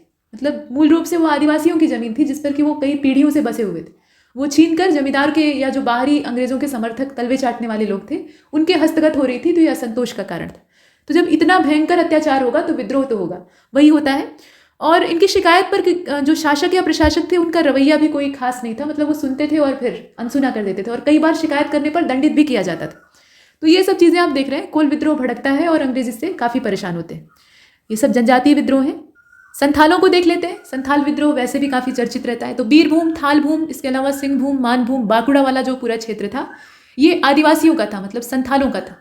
तो जमींदारों द्वारा सताए गए संथाल 1790 से पूरा जो क्षेत्र है, मतलब यहाँ आप देखें कि संथाल परगना क्षेत्र इसको कहा जाता है और ये दामिनी कोह भी कहा जाता है, यहाँ पर आकर बसने लगे। मतलब एक जगह अत्याचार हुआ तो वहाँ से ये उजड़ कर दूसरी जगह आकर बसे और इन्हीं संथालों द्वारा किया गया विद्रोह झारखंड के इतिहास में सबसे ज़्यादा चर्चित हुआ। असल में बिहार के इतिहास में सबसे ज़्यादा चर्चित हुआ और भारतवर्ष भी इसे याद रखता है। ये अंग्रेज़ों को उखाड़ने का एक बहुत बड़ा प्रयास था, मतलब छोटे इलाके में ही था या छोटे दायरे में ही था, लेकिन बहुत बड़ी कोशिश थी। आज़ादी की एक प्रबल इच्छा इनके अंदर थी। तो ये आपने देखा। और क्योंकि इसने कंपनी और समर्थित जमींदारों, सेवकों और अधिकारियों को बहुत बड़ी संख्या में जनहानि पहुंचाई। बड़े हिंसक थे, मतलब ये मरने से नहीं डरते थे, मरने का डर इनके अंदर रत्ती भर भी नहीं था। ये अंत तक, अंतिम सांस तक लड़ने में विश्वास करते थे। एक कहानी, मतलब ये आंखों देखी घटना है जो कि उस समय के अंग्रेज़ों के द्वारा ही लिखी गई है, तो इसे सच मानना चाहिए। अब संथालों के गांव पर अंग्रेज़ अधिकारी और अंग्रेज़ सेना जो है वो हमला करती है और पूरे गांव में घेर कर जो सामने मिलता है उसको ये शूट कर देते हैं। इनके पास बंदूक रहती है, एक झोपड़ी रहती है बहुत बड़ी सी, और उसका दरवाज़ा अंदर से बंद करके बहुत सारे संथाल उसके अंदर रहते हैं और ये तीर कमान से युद्ध लड़ते हैं, मतलब इनका पारंपरिक हथियार रहता है। और अंग्रेज़ उस झोपड़ी को घेर कर जितनी भी गोलियां बरसाते हैं बदले में उतने ही तीर चलते हैं और लगभग पूरी अंग्रेज सेना जो चारों ओर से उसको घेरी रहती है वो साफ हो जाती है। चंद अंग्रेज बचते हैं सिर्फ, और उधर से तीर चलने अब बंद हो जाते हैं। इसका मतलब है कि अंदर के सारे लोग मारे गए। तो उसके बाद जो झोपड़ी का कपाट है उसको अंग्रेज खोलते हैं तो देखते हैं कि एक बूढ़ा संथाल सिर्फ जिंदा बचा है, बाकी जो औरतें, बच्चे या जितने भी उसमें थे सब मर चुके हैं गोली लगने से। और वो बूढ़ा संथाल इंतजार कर रहा था, घायल वो भी था, वो तीर कमान ऐसे तान कर बैठा था। जैसे ही दरवाजा खुलता है वो एक को तीर से साध कर मार डालता है और उसके बाद उसे शूट कर दिया जाता है। तो ये कहानी उनके जुझारूपने को दर्शाती। संथाल इतने ज़्यादा दबंग और जुझारू थे। तो यहाँ आप देख रहे हैं। अब यहाँ अगर आप देखें तो 1855 में हजारों संथालों ने भोगनाडीह के चुन्नू माझी के साथ 4 पुत्रों सिद्धू, कानू, चांद और भैरव के नेतृत्व में, ये लीडर थे। यहाँ आप देखें चुन्नू माझी के ये 4 पुत्र थे, भोगनाडीह के मूल रूप से रहने वाले थे। सिद्धू कानू को ही हम याद रखते हैं, इसके अलावा चांद और भैरव भी हैं, 4 भाई थे। इनके नेतृत्व में एक सभा होती है जिसमें उन्होंने अपने उत्पीड़कों के खिलाफ लामबंद लड़ाई लड़ने की शपथ ली, मतलब एकजुट होकर। जनवरी 1856 में संथाल परगना क्षेत्र में संथाल विद्रोह को दबा दिया गया, लेकिन सरकार ने संथालों की वीरता और शौर्य को स्वीकार किया और सरकार को प्रशासनिक परिवर्तनों को स्वीकार करना पड़ा। मतलब वहाँ पे परिवर्तन करने ही पड़े क्योंकि पूरी गुंजाइश थी कि वो फिर से भड़क जाता। और इस संथाल विद्रोह का नतीजा ये होता है कि 30 नवंबर 1856 को विधिवत संथाल परगना जिले की स्थापना की जाती है और एशली एडन को पहला जिलाधीश बनाया जाता है। मतलब अत्याचार कुछ हद तक तो नियंत्रित होते हैं। तो इस तरह की ये कोशिश थी। इसके बाद आप सरदारी आंदोलन को देखें तो सरदारी आंदोलन जो है, इसके बाद खरवार आंदोलन है, बिरसा मुंडा को भी देखेंगे। तो 1850 और उसके बाद वाला जो समय है उसमें ये जो क्षेत्र था यहाँ पे अनेक आदिवासियों द्वारा ईसाई धर्म अपना लेने से भूमि की समस्या और ज़्यादा बदतर हो गई। अंग्रेज सिर्फ लगान नहीं वसूलते थे या आर्थिक और शारीरिक शोषण नहीं करते थे, ये मन और आत्मा को नुकसान पहुँचाते थे। मतलब धर्म परिवर्तन, ये काम इस्लामिक लोगों ने भी किया और ईसाइयों ने भी किया। इससे देश काफ़ी हद तक त्रस्त रहा। मतलब धर्म परिवर्तन कराना ये भी इनका एक शगल था। तो ईसाई धर्म इन्हें प्रलोभन दे के मतलब इनका धर्म परिवर्तन करा देते थे। तो इससे भूमि की समस्या और ज़्यादा बदतर हो जाती है। ईसाई धर्म के व्यापक प्रचार प्रसार के खिलाफ जनजातीय सुधारवादी आंदोलन चलते हैं और इन्हीं में सरदार आंदोलन शुरू होता है जो कि 1859 से लेकर 1881 तक चलता है। और इसका उल्लेख ऐसी राय ने अपनी पुस्तक द मंडल में किया है। वास्तव में ये भूमि के लिए लड़ाई थी, मतलब जमीन ही इसमें मुख्य मैटर था और इसका मूल उद्देश्य जमींदारों को बाहर खदेड़ना था, बेगारी को समाप्त करना था और जमीन पर जो प्रतिबंध लगे हैं उनको उखाड़ फेंकना था। सामान्यतः ये आंदोलन जो है ये 3 चरणों में पूरा होता है। तो ये इसका छोटा सा जो यहाँ पे रूप है इसे आप देख रहे हैं। खरवार आंदोलन को देखते हैं, फिर बिरसा मुंडा को भी देख लेते हैं। खरवार आंदोलन ये नेतृत्व इसका भागीरथ माझी के द्वारा किया गया था और इसका उद्देश्य प्राचीन मूल्य और जनजातीय परंपराओं को एक बार रीस्टैब्लिश करना था। इस आंदोलन का प्रभाव पूरा जो क्षेत्र था संथाल परगना था, मतलब ये पूरा जो इलाका था संथाल परगना उसमें सक्रिय था। ये भूमि संबंधी समस्याओं के सुधार के अलावा सामाजिक कार्यों में शुद्धि के भी प्रवर्तक थे। मदिरा इत्यादि का इसमें विरोध किया गया था और आंदोलन के प्रति पूर्ण समर्पण वाले जो सफाहोर हैं वो कहलाए, मतलब इन्हें सफाहोर कहा गया। और आदिवासी लोग जो हैं वो बाबजिया कहलाए। जो बेमन पूजक थे उनको मेल बरागर कहा गया। इस प्रकार के संबोधन इनके व्यक्तिगत थे, मतलब लोकल थे। कुल मिलाकर ये खरवार आंदोलन का जो लीडर का नाम है वो याद रखिएगा और साथ में इसका क्षेत्र याद रखिएगा, क्योंकि प्रश्न ज़्यादातर इधर से ही बनते हैं। बिरसा मुंडा आंदोलन को देख लेते हैं। तो यह आंदोलन बिहार के जनजातीय क्षेत्रों में सबसे अधिक संगठित और व्यापक माना जाता है। संथाल और बिरसा मुंडा ये दोनों जो विद्रोह थे ये काफ़ी ज़्यादा व्यापक थे और प्रभावशाली थे।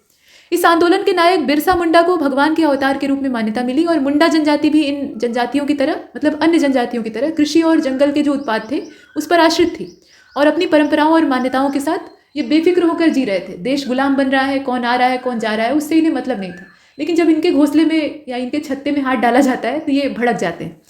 अब यहाँ अगर आप देखें तो ये जनजाति छोटा नागपुर का जो पूरा पठारी इलाका है वहाँ पर बसने वाले लोगों में से एक थी। हालांकि कई जनजातियाँ उधर हैं और इनका कभी भी विवाद इत्यादि नहीं, मतलब ये बड़े ही शांति प्रिय थे, शांति ढंग से रहते थे, अपने ढंग से जीवन यापन करते थे। और शांतिपूर्ण जीवन व्यतीत करने वाले मुंडा लोग जब उत्पीड़न और अंग्रेजी लूटमार का शिकार होते हैं तो इन्हें बहुत गुस्सा आता है कि हम किसी का कुछ बिगाड़ नहीं रहे हैं और ये फालतू में हमारे काम में डिस्टर्ब कर रहे हैं।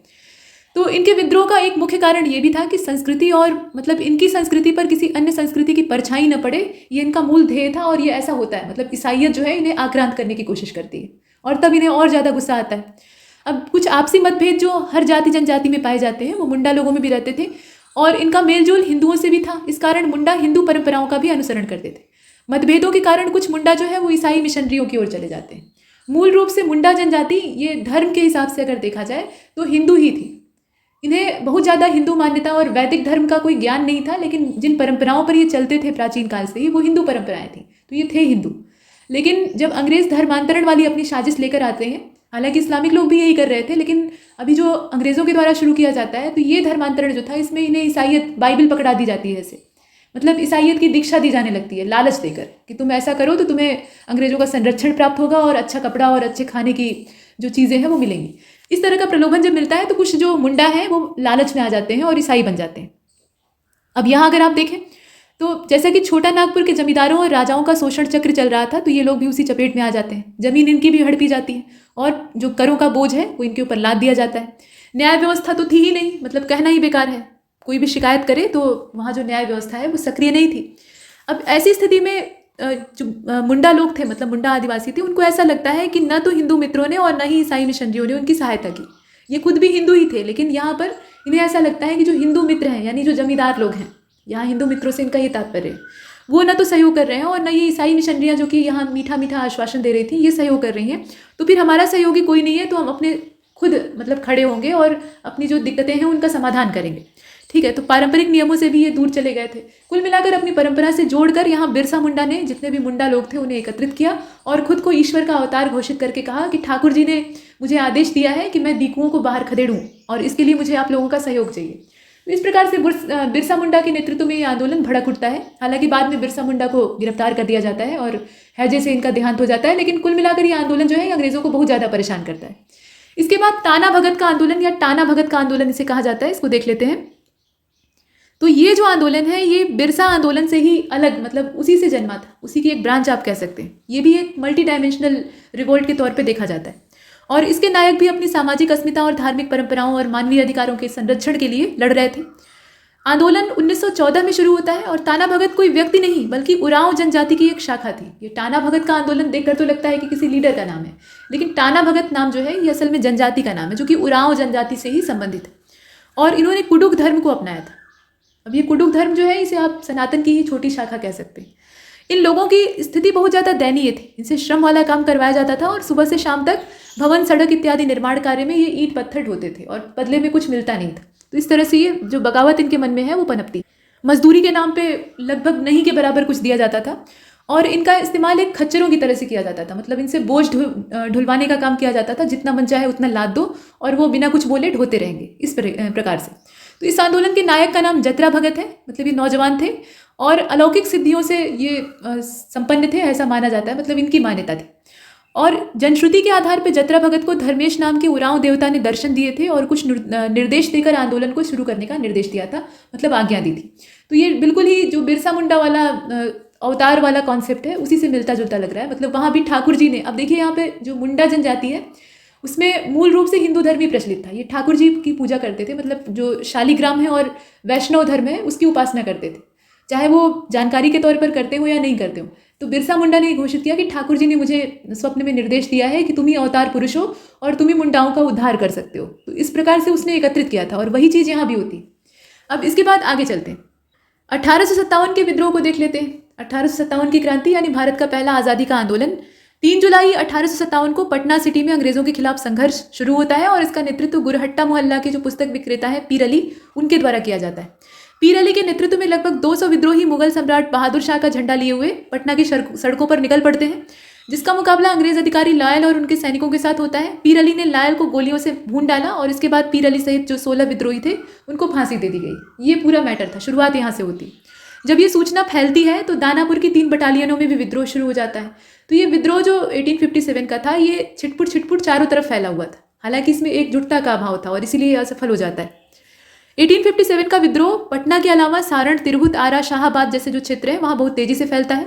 शाहाबाद जिले के जगदीशपुर स्टेट में वीर राजपूत जमींदार बाबू कुंवर सिंह, इनका पीछे जो पिछला वाला वीडियो था उसमें हमने वृतांत देखा है।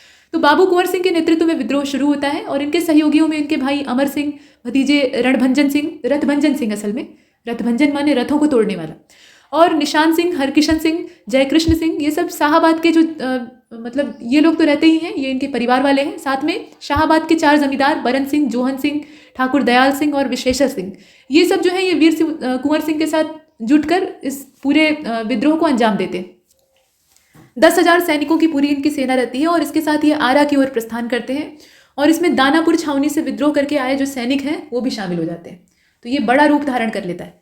दानापुर के करीब 500 यूरोपीय और सिख सैनिकों को अंग्रेज डनबर के नेतृत्व में आरा भेजा जाता है, लेकिन 29 से लेकर 30 जुलाई के बीच का जो युद्ध होता है उसमें इन्हें पराजित होकर वापस आना पड़ता है। बंगाल आर्टिलरी के मेजर विंसेंट ऑयर ने 2 अगस्त को बीबीगंज पे आक्रमण किया था और अंग्रेज सैनिकों को छुड़ाने में वो सफल भी हो जाता है। 12 अगस्त को उसने जगदीशपुर पर कब्जा कर लिया और कुंवर सिंह ने नाना साहब के साथ मिलकर 26 मार्च 1858 को आजमगढ़ में अंग्रेजों को हराया। तो ये इस प्रकार से संघर्ष चलता रहता है। फिर कैप्टन ग्रांटली के नेतृत्व में ब्रिटिश सेना जो है इसको बहुत बुरी तरह से हराया जाता है। मतलब 23 अप्रैल 1858 की तारीख है। कैप्टन ग्रांटली का जो नेतृत्व रहता है उसमें जो ब्रिटिश सेना आती है उसको हारना पड़ता है और कुंवर सिंह स्वयं इस युद्ध में घायल होते हैं। 2 दिन बाद उनकी मृत्यु हो जाती है। आपको बताया था ना पिछले वाली वीडियो में कि दाहिने हाथ में इनके गोली लगती है और ये तलवार हाथ में लिए रहते हैं, तो ये अपने दाहिने हाथ को कंधे से काट कर अलग कर देते हैं और गंगा में फेंक देते हैं। तो वृद्धावस्था रहती है और बहुत ज़्यादा रक्तस्राव होता है। उस समय घाव भरने की इतनी कोई एकदम से रैंडम पद्धति नहीं थी, तो इसी वजह से इनका देहावसान हो जाता है। अब इसके बाद आप आगे देखें तो 1857 का जो विद्रोह है ये मुजफ्फरपुर और गया वाले क्षेत्र में भी काफ़ी ज़्यादा व्यापक था। मुजफ्फरपुर से यूरोपीय लोगों ने भागना शुरू कर दिया डर के मारे, और यह जो विद्रोह है मतलब इस एरिया का उसे लोटा विद्रोह कहा गया। बाद में ये दबा दिया गया। तो विद्रोही जो सैनिक थे गया वाले क्षेत्र में वो जेल पर हमला बोलते हैं, वहाँ से जो बगावती वहाँ बंद थे जेल में उनको मुक्त कर देते हैं। ये सिलसिला हालांकि देश के कई हिस्सों में चलता है। नामदार खान के नेतृत्व में राजगीर परगना जो है वहाँ बगावत होती है और इस इलाके में माया सिंह, हैदर अली खां, गुलाम अली खां, ननकू सिंह, फतेह सिंह आदि ने विद्रोह किया और 1857 का जो ये पूरा विद्रोह है ये पूरे राज्य में फैल गया। हालांकि मुंगेर का क्षेत्र, यहाँ ध्यान दीजिएगा, मुंगेर का क्षेत्र अभी भी इस विद्रोह से अछूता था। ये 1857 की क्रांति एक आग की तरह से भारत के कई सारे हिस्सों में फैलती है, लेकिन कुछ हिस्से इसी में से ऐसे अछूते रहते हैं जैसे वहाँ कुछ हुआ ही ना। वजह यह है कि वो या तो अंग्रेज़ों के खिलाफ बोलना नहीं चाहते और नहीं तो वो अंग्रेज़ों के समर्थक होते हैं। इसके बाद आगे बढ़ते हैं, आगे की चीज़ों को देख लेते हैं।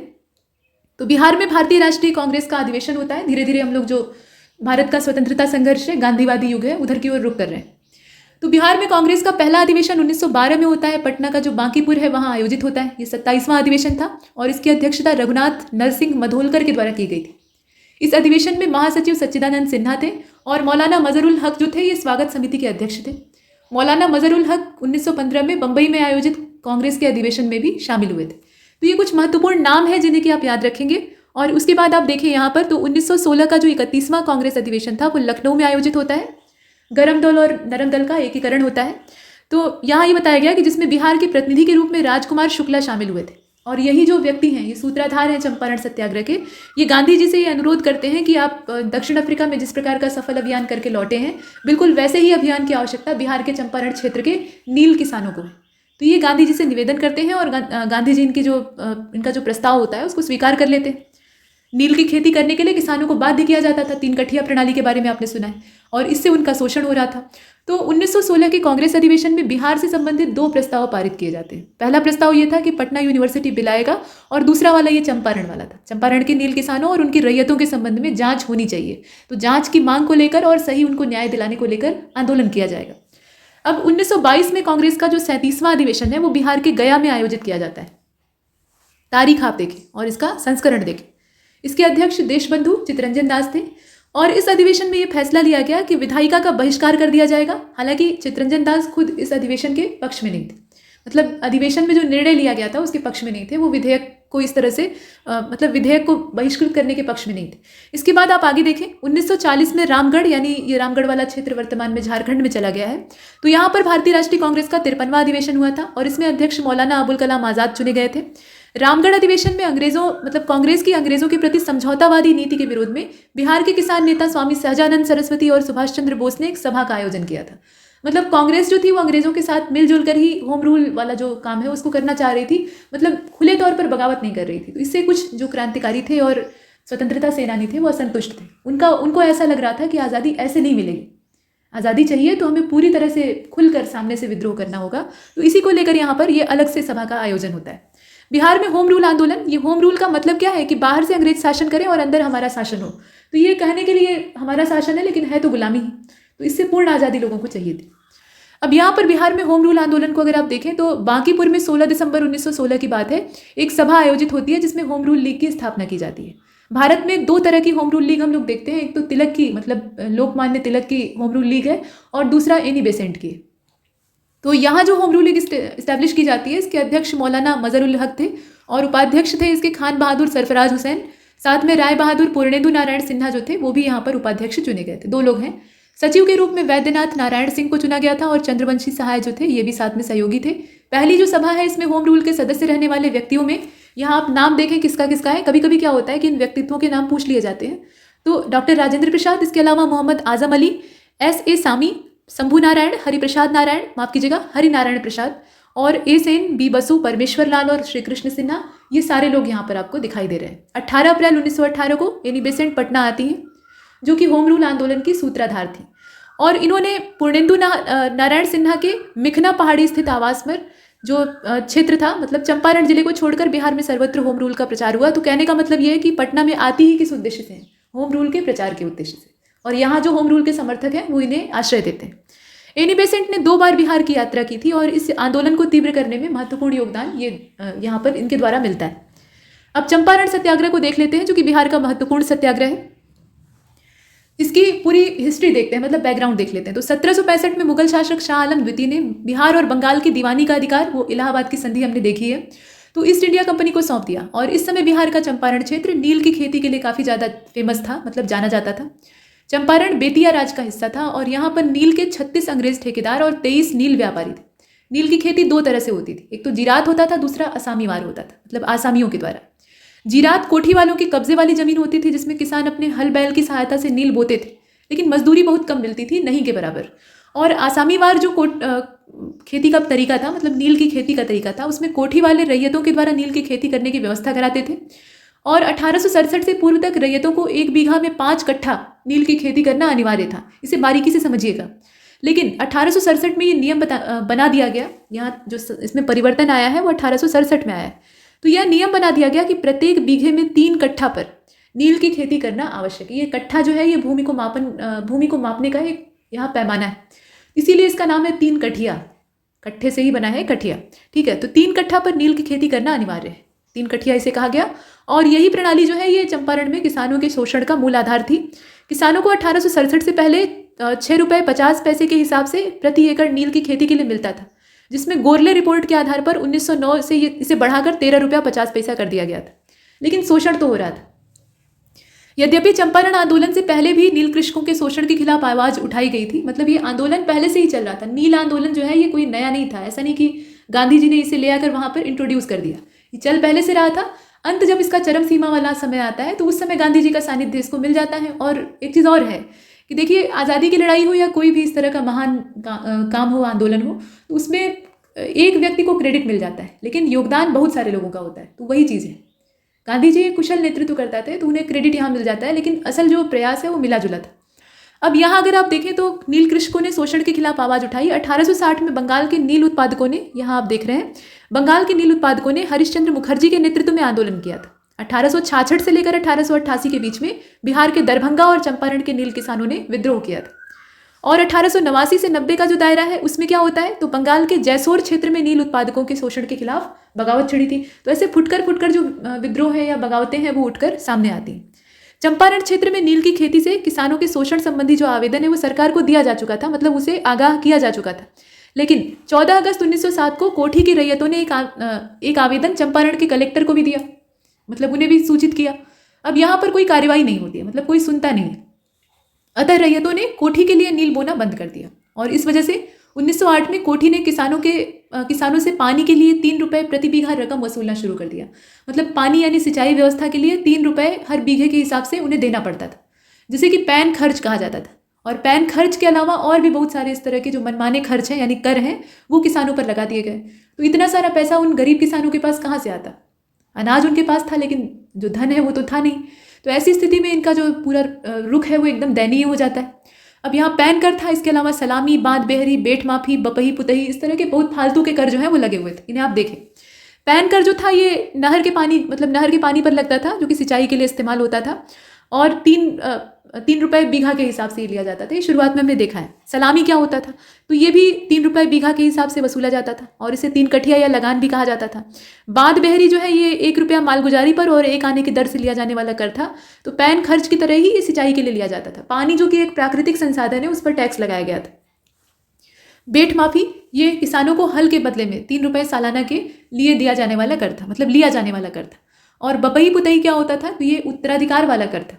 इसको आप देखें, जो कि रैयत के मर जाने के बाद जायदाद हस्तांतरण के साथ साथ उसके वारिस के पास शिफ्ट हो जाता था। मतलब बाप अगर कर्ज लेकर मर गया है या कर नहीं चुकाया है तो वो जो देने का उत्तरदायित्व है वो बेटे का होता था, कहने का मतलब ये।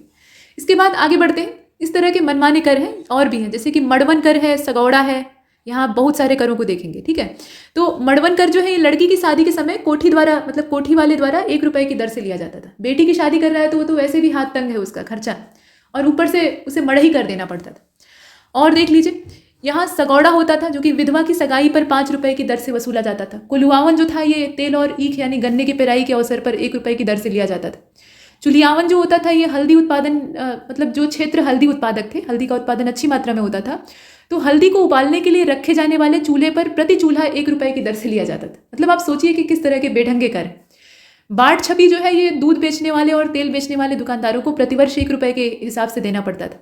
बेचाई कर जो है ये अनाज बेचने पर 1 रुपये की दर से लगता था। हथियाई कर जो है ये कोठी वाले हाथी खरीदने के लिए किसानों से वसूलते थे, मतलब हाथी उनको लेना है तो वो किसानों से टैक्स लेते थे। हावही कर जो है ये हवही कर कहा जाता था। तो कोठी वालों की बीमारी के लिए खर्चा रैयतों को देना पड़ता था। आमदी सलामी ये कोई भी अधिकारी या सरकारी व्यक्ति जब गांव में आता था तो उसके आमदी यानी उसके आवाभगत के लिए और उसको सलामी ठोकने के लिए 1 रुपये की दर से ये रैयत से वसूला जाता था। तो इस तरह के कर हैं जिन्हें कि आप यहाँ पर देख रहे हैं। 15वां जो लास्ट इसमें कर है वो है सरीदावन, और ये मालगुजारी की रसीद के साथ 1 आना के हिसाब से वसूला जाता था। अब यहाँ 1907 से लेकर 1908 में नीलहों के अत्याचार के खिलाफ किसानों द्वारा एक गुप्त संगठन बनाया गया और महेश नारायण ने बिहारी नाम के समाचार पत्र के माध्यम से सरकार को इस ओर जागरूक करने का प्रयास किया, लेकिन कोई लाभ नहीं होता है।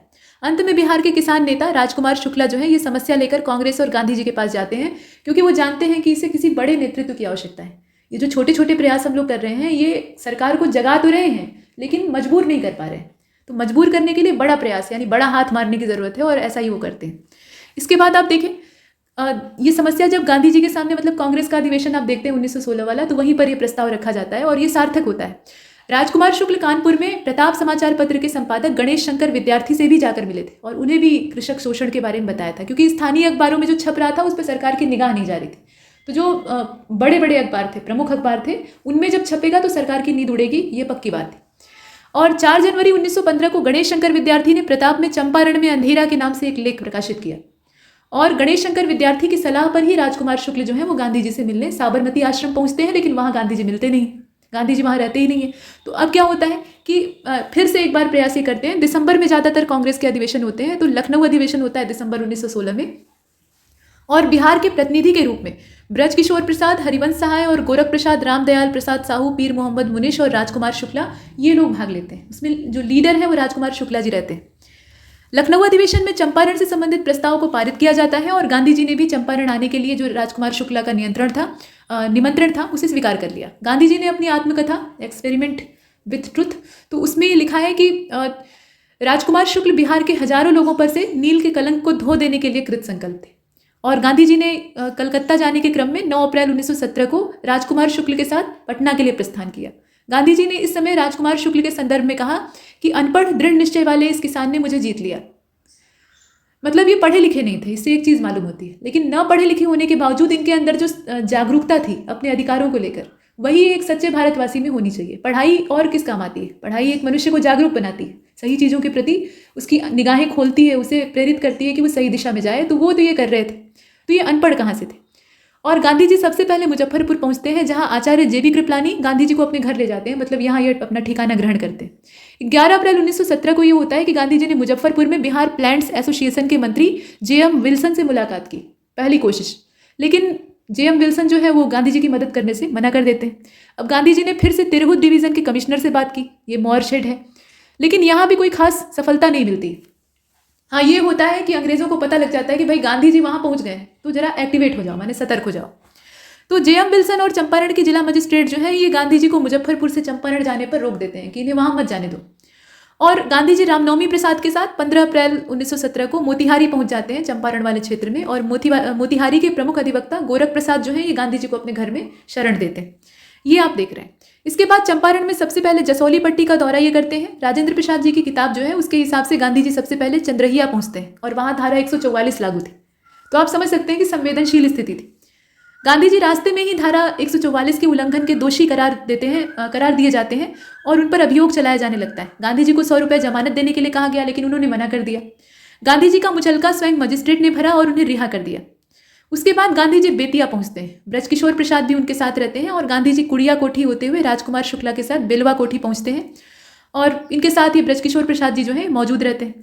लोगों की भीड़ और गांधी जी की लोकप्रियता दोनों बढ़ती जाती है। मतलब एक बड़े नेता बिहार में आए हुए हैं और यहाँ के जो स्थानीय नेता हैं उन्हें ये संरक्षण दे रहे हैं, सहयोग दे रहे हैं। तो ये जब बात जनता तक पहुँचती है और साथ में ये मालूम होता है कि अंग्रेज इनके ऊपर कितनी पाबंदियाँ लगाने की कोशिश कर रहे हैं, तो इससे जनता का समर्थन इनके प्रति बढ़ता जाता है।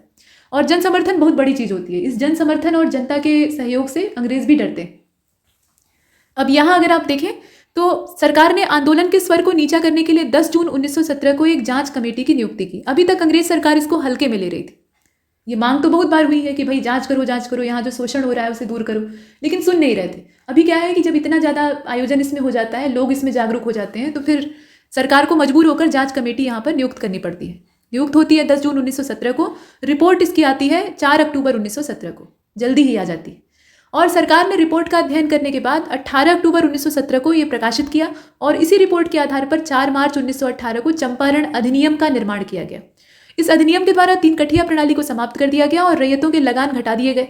अन्य करों को अवैध घोषित कर दिया गया। जो ऊपर के फालतू कर आपने देखे हैं उनको इनवैलिड मतलब इलीगल कह दिया गया। राजकुमार शुक्ल प्रारंभ से लेकर अंत तक इस आंदोलन के लिए लड़ते रहे और 20 मई 1929 को मोतिहारी में इनकी मृत्यु हुई। तो ये बिहार के नायक थे। गांधी जी तो राष्ट्र नायक कहे जाते हैं, लेकिन बिहार क्षेत्र में इस आंदोलन को उठाने का साहस ये इन्होंने ही किया था। इनके साथ जो इनके सहयोगी थे और ये खुद इन्होंने किया था। इस तरह से गांधी जी द्वारा भारत में चलाया गया ये पहला सत्य और अहिंसा का सत्याग्रह था। इसे हमने देखा। तो चंपारण सत्याग्रह से प्रश्न पूछे जा सकते हैं। ये बिहार का बहुत ही महत्वपूर्ण सत्याग्रह है। बिहार में असहयोग आंदोलन किस प्रकार से काम किया या कैसे चला, इसको देख लेते हैं। तो गांधी जी का ही ये भी आंदोलन था, असहयोग आंदोलन, और ये बड़े पैमाने पर लोकप्रिय हुआ, मतलब जनता ने इसे हाथों हाथ लिया। गांधी जी की लोकप्रियता पहले से ही थी, चंपारण, उसके बाद खेड़ा सत्याग्रह, बारदोली और तमाम जो सफलताएं गांधी जी को मिली थी उससे एक अच्छी इमेज बन गई थी। तो जनता ये जानती थी कि ये एक सफल नायक है, मतलब इनके लीडरशिप में हमें सफलता मिलेगी ही मिलेगी, तो ये तत्काल ही जुड़ जाते थे। तो असहयोग में भी यही होता है, लोग अपने काम धंधे छोड़कर गांधी जी के साथ चल पड़ते हैं कि अब देश को आज़ाद कराना है, 1 वर्ष के भीतर स्वराज प्राप्ति। तो 18 से लेकर 29 अगस्त 1920, अब बिहार का क्या हालचाल है इसमें देख लेते हैं। तो 18 से लेकर 29 अगस्त 1920 को बिहार प्रांतीय सम्मेलन का जो 12वां अधिवेशन है वो भागलपुर में होता है, और डॉक्टर राजेंद्र प्रसाद, जिन्हें कि बाबू राजेंद्र प्रसाद भी कहा जाता है, तो वो इसके अध्यक्ष होते हैं। अब असहयोग संबंधी प्रस्ताव ये दरभंगा के बाबू धरणीधर ने प्रस्तुत किया था, और मुंगेर के शाह मोहम्मद जुबैर, पटना के गुलाम इमाम और मोतिहारी के बाबा गोरख प्रसाद इसका अनुमोदन करते हैं, माने इसे मुक्त कंठ से समर्थित करते हैं। प्रस्ताव को बहुत भारी बहुमत और स्वीकृति मिली थी। पूरे देश में असहयोग आंदोलन चलाने का फैसला लिया गया था। देश में केवल गुजरात और बिहार ही 2 ऐसे प्रांत थे जिसमें कि प्रांतीय सम्मेलन जो हुआ था उसमें कलकत्ता अधिवेशन से पहले ही असहयोग का आह्वान किया गया था। मतलब कलकत्ता अधिवेशन में तो वो पूरा डिक्लेयर होता है, लेकिन पहले से ही यहाँ पर आह्वान कर दिया गया था, मतलब यहाँ पहले ही इसका आगाज हो गया था। और इस सम्मेलन में गांधी जी द्वारा सुझाए गए असहयोग के कार्यक्रम को क्रियान्वित करने हेतु व्यवहारिक योजना तैयार करने का काम जो है वो शुरू कर दिया गया, और समिति का गठन किया गया। अब समिति का गठन किया गया तो इसमें राजेंद्र प्रसाद, मजरुल हक और इसके साथ साथ मोहम्मद जुबैर, ये लोग जो हैं इसमें शामिल थे।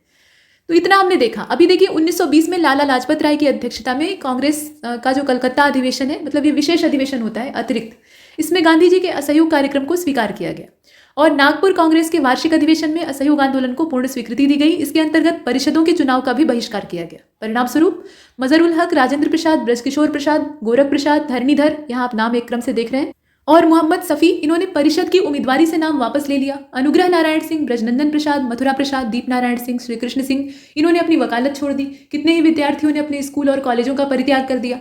जितने भी काम धंधे लोग कर रहे थे, सरकारी काम से जुड़े हुए थे, वो अपना काम छोड़कर इस आंदोलन में कूद पड़ते हैं। तो बहुत कुछ होता है। छपरा में अवैतनिक दंडाधिकारी महेंद्र प्रसाद ने अपने पद से त्यागपत्र दे दिया। किसान आंदोलन के नेता स्वामी विद्यानंद ने सरकारी नीतियों की आलोचना की। पटना लॉ कॉलेज के सैयद मोहम्मद जो थे उन्होंने, और बिहार नेशनल कॉलेज के अब्दुल बारी, इन्होंने कॉलेज छोड़ दिया। मोहम्मद साकी ने कॉलेज छोड़ दिया। अब्दुल बारी उग्रपंथी नेता बाद में बन गए। जब असहयोग जो है वो निरस्त कर दिया जाता है तो उसके बाद जो युवा वर्ग गांधी जी के पीछे चला रहता है, अपने काम को छोड़कर या अपनी नौकरियों को छोड़कर, अपने स्कूलों को छोड़कर, वो बागी हो जाता है, क्योंकि युवाओं के अंदर बहुत ज़्यादा मात्रा में जोश होता है, ऊर्जा होती है, और वो ऊर्जा जब दबाई जाती है, मतलब किसी कारणवश उसे दमन करने का प्रयास किया जाता है या वो दमित हो जाती है, तो गुस्सा पनपता है। और युवाओं में वही आक्रोश था जो कि क्रांतिकारी गतिविधियों के तौर पर सामने आता है। ठीक है, तो ये बाद की चीज़ है, पहले इसको देख लेते हैं। अभी देखिए, दिसंबर 1920 में अपनी अल्पकालिक बिहार यात्रा में गांधी जी के ही प्रभाव का परिणाम था कि 1921 में राष्ट्रीय स्कूल खोले जाने की घोषणाएं होती। बिहार राष्ट्रीय महाविद्यालय की स्थापना ही 1921 5 जनवरी को होती है। 6 फरवरी 1921 को गांधी जी बिहार आते हैं और उन्होंने राष्ट्रीय विश्वविद्यालय और बिहार विद्यापीठ का औपचारिक उद्घाटन किया। इस समय तक सब कुछ अच्छा चल रहा था, एकदम जोश खरोश के साथ लोग जो है वो गांधी जी के पीछे पीछे चल रहे थे कि एक वर्ष के भीतर जो है वो स्वराज की प्राप्ति हो जाएगी। गांधी जी ने यही संकल्प पास किया था, और यही जल्दबाजी थी। स्वराज ऐसी चीज़ नहीं है कि वो एक झटके में मिल जाएगी। गांधी जी भी अपनी शुरुआती जो सफलताएं थी उनसे काफ़ी ज़्यादा उत्साहित थे, तो उनको ऐसा लगता है कि ये बहुत ज़्यादा मुश्किल काम नहीं होगा, लेकिन कई 100 सालों की गुलामी एक झटके में दूर हो जाए और स्वराज मिल जाए, ये उतना आसान काम तो है नहीं। और धीरे धीरे जैसे जैसे ये आंदोलन आगे बढ़ता है तो इसकी सफलता और इसके रिपोर्ट कार्ड को देखकर गांधी जी को भी अंदाजा लगता है कि ये 1 साल के भीतर प्राप्त करना तो असंभव है। तो ऐसे में वो नया प्लान बनाते हैं जो कि था सविनय अवज्ञा का। वो चाहते थे कि इसी से जुड़कर सविनय अवज्ञा आगे शुरू हो जाए और इसे उसी में मर्ज कर दिया जाए। और बीच में जो चौरी चौरा वाला जो घटनाक्रम है वो होता है, तो इसमें गांधी जी के पास एक अवसर रहता है और इसी के बहाने वो जो असहयोग है उसको निरस्त कर देते हैं। कहते हैं कि अब ये आंदोलन आगे नहीं चल सकता है और फिर आगे कुछ और नया करेंगे, तो यहाँ से वो बंद हो जाता है। तो इससे आक्रोश लोगों में फैल जाता है। कुल मिलाकर बात यह है कि यहाँ बिहार क्षेत्र इसमें क्या कर रहा था, तो इसमें कई सारे महाविद्यालय इत्यादि खोले जाते हैं, औपचारिक घोषणा होती है। बिहार विद्यापीठ के कुलपति और प्रतिकुलपति के पदों पर क्रमशः मजरुल हक और ब्रजकिशोर प्रसाद को रखा गया था। राष्ट्रीय महाविद्यालय के प्राचार्य राजेंद्र प्रसाद जी बन गए थे। जुलाई 1922 तक मुंगेर में ही केवल 6 राष्ट्रीय विद्यालय खोले गए, यानी शिक्षा के क्षेत्र में कुछ काम किए गए। और बाल गंगाधर तिलक के देहावसान पर तिलक स्वराज कोष की स्थापना की गई। जब असहयोग की घोषणा हुई उसी समय तिलक जी का देहावसान हो गया। इसके लिए बिहार प्रादेशिक कांग्रेस कमेटी ने एक तिलक स्वराज कोष समिति का गठन किया और इसके संयोजक श्री कृष्ण बाबू बने थे। 1921 के अंत तक भारत क्रांतिकारी आंदोलन के उच्च शिखर पर पहुंच चुका था। भारतीय जनता के साथ साथ बिहार में भी आंदोलन का व्यापक असर देखा गया और ऐसे में आंदोलन को दबाने के उद्देश्य से ब्रिटिश साम्राज्यवादियों ने स्वयं युवराज प्रिंस ऑफ वेल्स को भारत भेजा। प्रिंस ऑफ वेल्स की भारत यात्रा, इतना हमने देखा। 22 दिसंबर 1921 को जब प्रिंस ऑफ वेल्स पटना आते हैं तो पूरे शहर में उस समय हड़ताल रहती है। सरकार बहुत कोशिश करती है कि हड़ताल न रहे, मतलब किसी भी तरह से लोगों को हड़ताल से बाहर निकालकर सड़कों पर लाया जाए ताकि वो स्वागत करें, लेकिन ऐसा नहीं है। बिहार छात्र सम्मेलन ने अपने 16वें अधिवेशन में हजारीबाग में सरला देवी की अध्यक्षता में प्रिंस ऑफ वेल्स के बहिष्कार का निर्णय लिया और विरोध की इस कार्रवाई में बिहार के अनेक नेता गिरफ्तार हुए, उन पर अत्याचार किया गया और इसका वर्णन मजरुल हक ने अपना जो पत्र था मदरलैंड उसमें किया था। तो ये चीज़ें हैं। प्रेमचंद जी की एक कहानी है सत्याग्रह, जिसमें कि एक काल्पनिक किरदार है मोटेराम शास्त्री और अंग्रेज जाकर उनसे मिलते हैं कि पंडित जी कोई ऐसा अनुष्ठान का ढोंग रचिए जिससे कि ये कांग्रेस वाले जो हैं ये भयभीत हो जाएं और आंदोलन को निरस्त कर दें। तो वो भूख हड़ताल अपनी घोषित करते हैं कि एक ब्राह्मण जो है वो भूख हड़ताल कर रहा है और अगर तुम लोग नहीं मानोगे, इस आंदोलन को वापस नहीं लोगे तो तुम्हें ब्रह्म हत्या लगेगी। तो कहानी काफ़ी रोचक है। अंत में इनका जो भूख हड़ताल का ढोंग रहता है वो समाप्त हो जाता है अपने आप और कांग्रेस को सफलता मिलती है। तो ये हमने देखा। अभी यहाँ देखते हैं सविनय अवज्ञा आंदोलन को। तो 12 मार्च 1930 को गांधी जी ने 78 अनुयायियों के साथ साबरमती के आश्रम में साबरमती आश्रम से दांडी यात्रा को शुरू किया। ये गांधी जी का जो प्लान है ये असहयोग के बाद से ही शुरू हो गया था।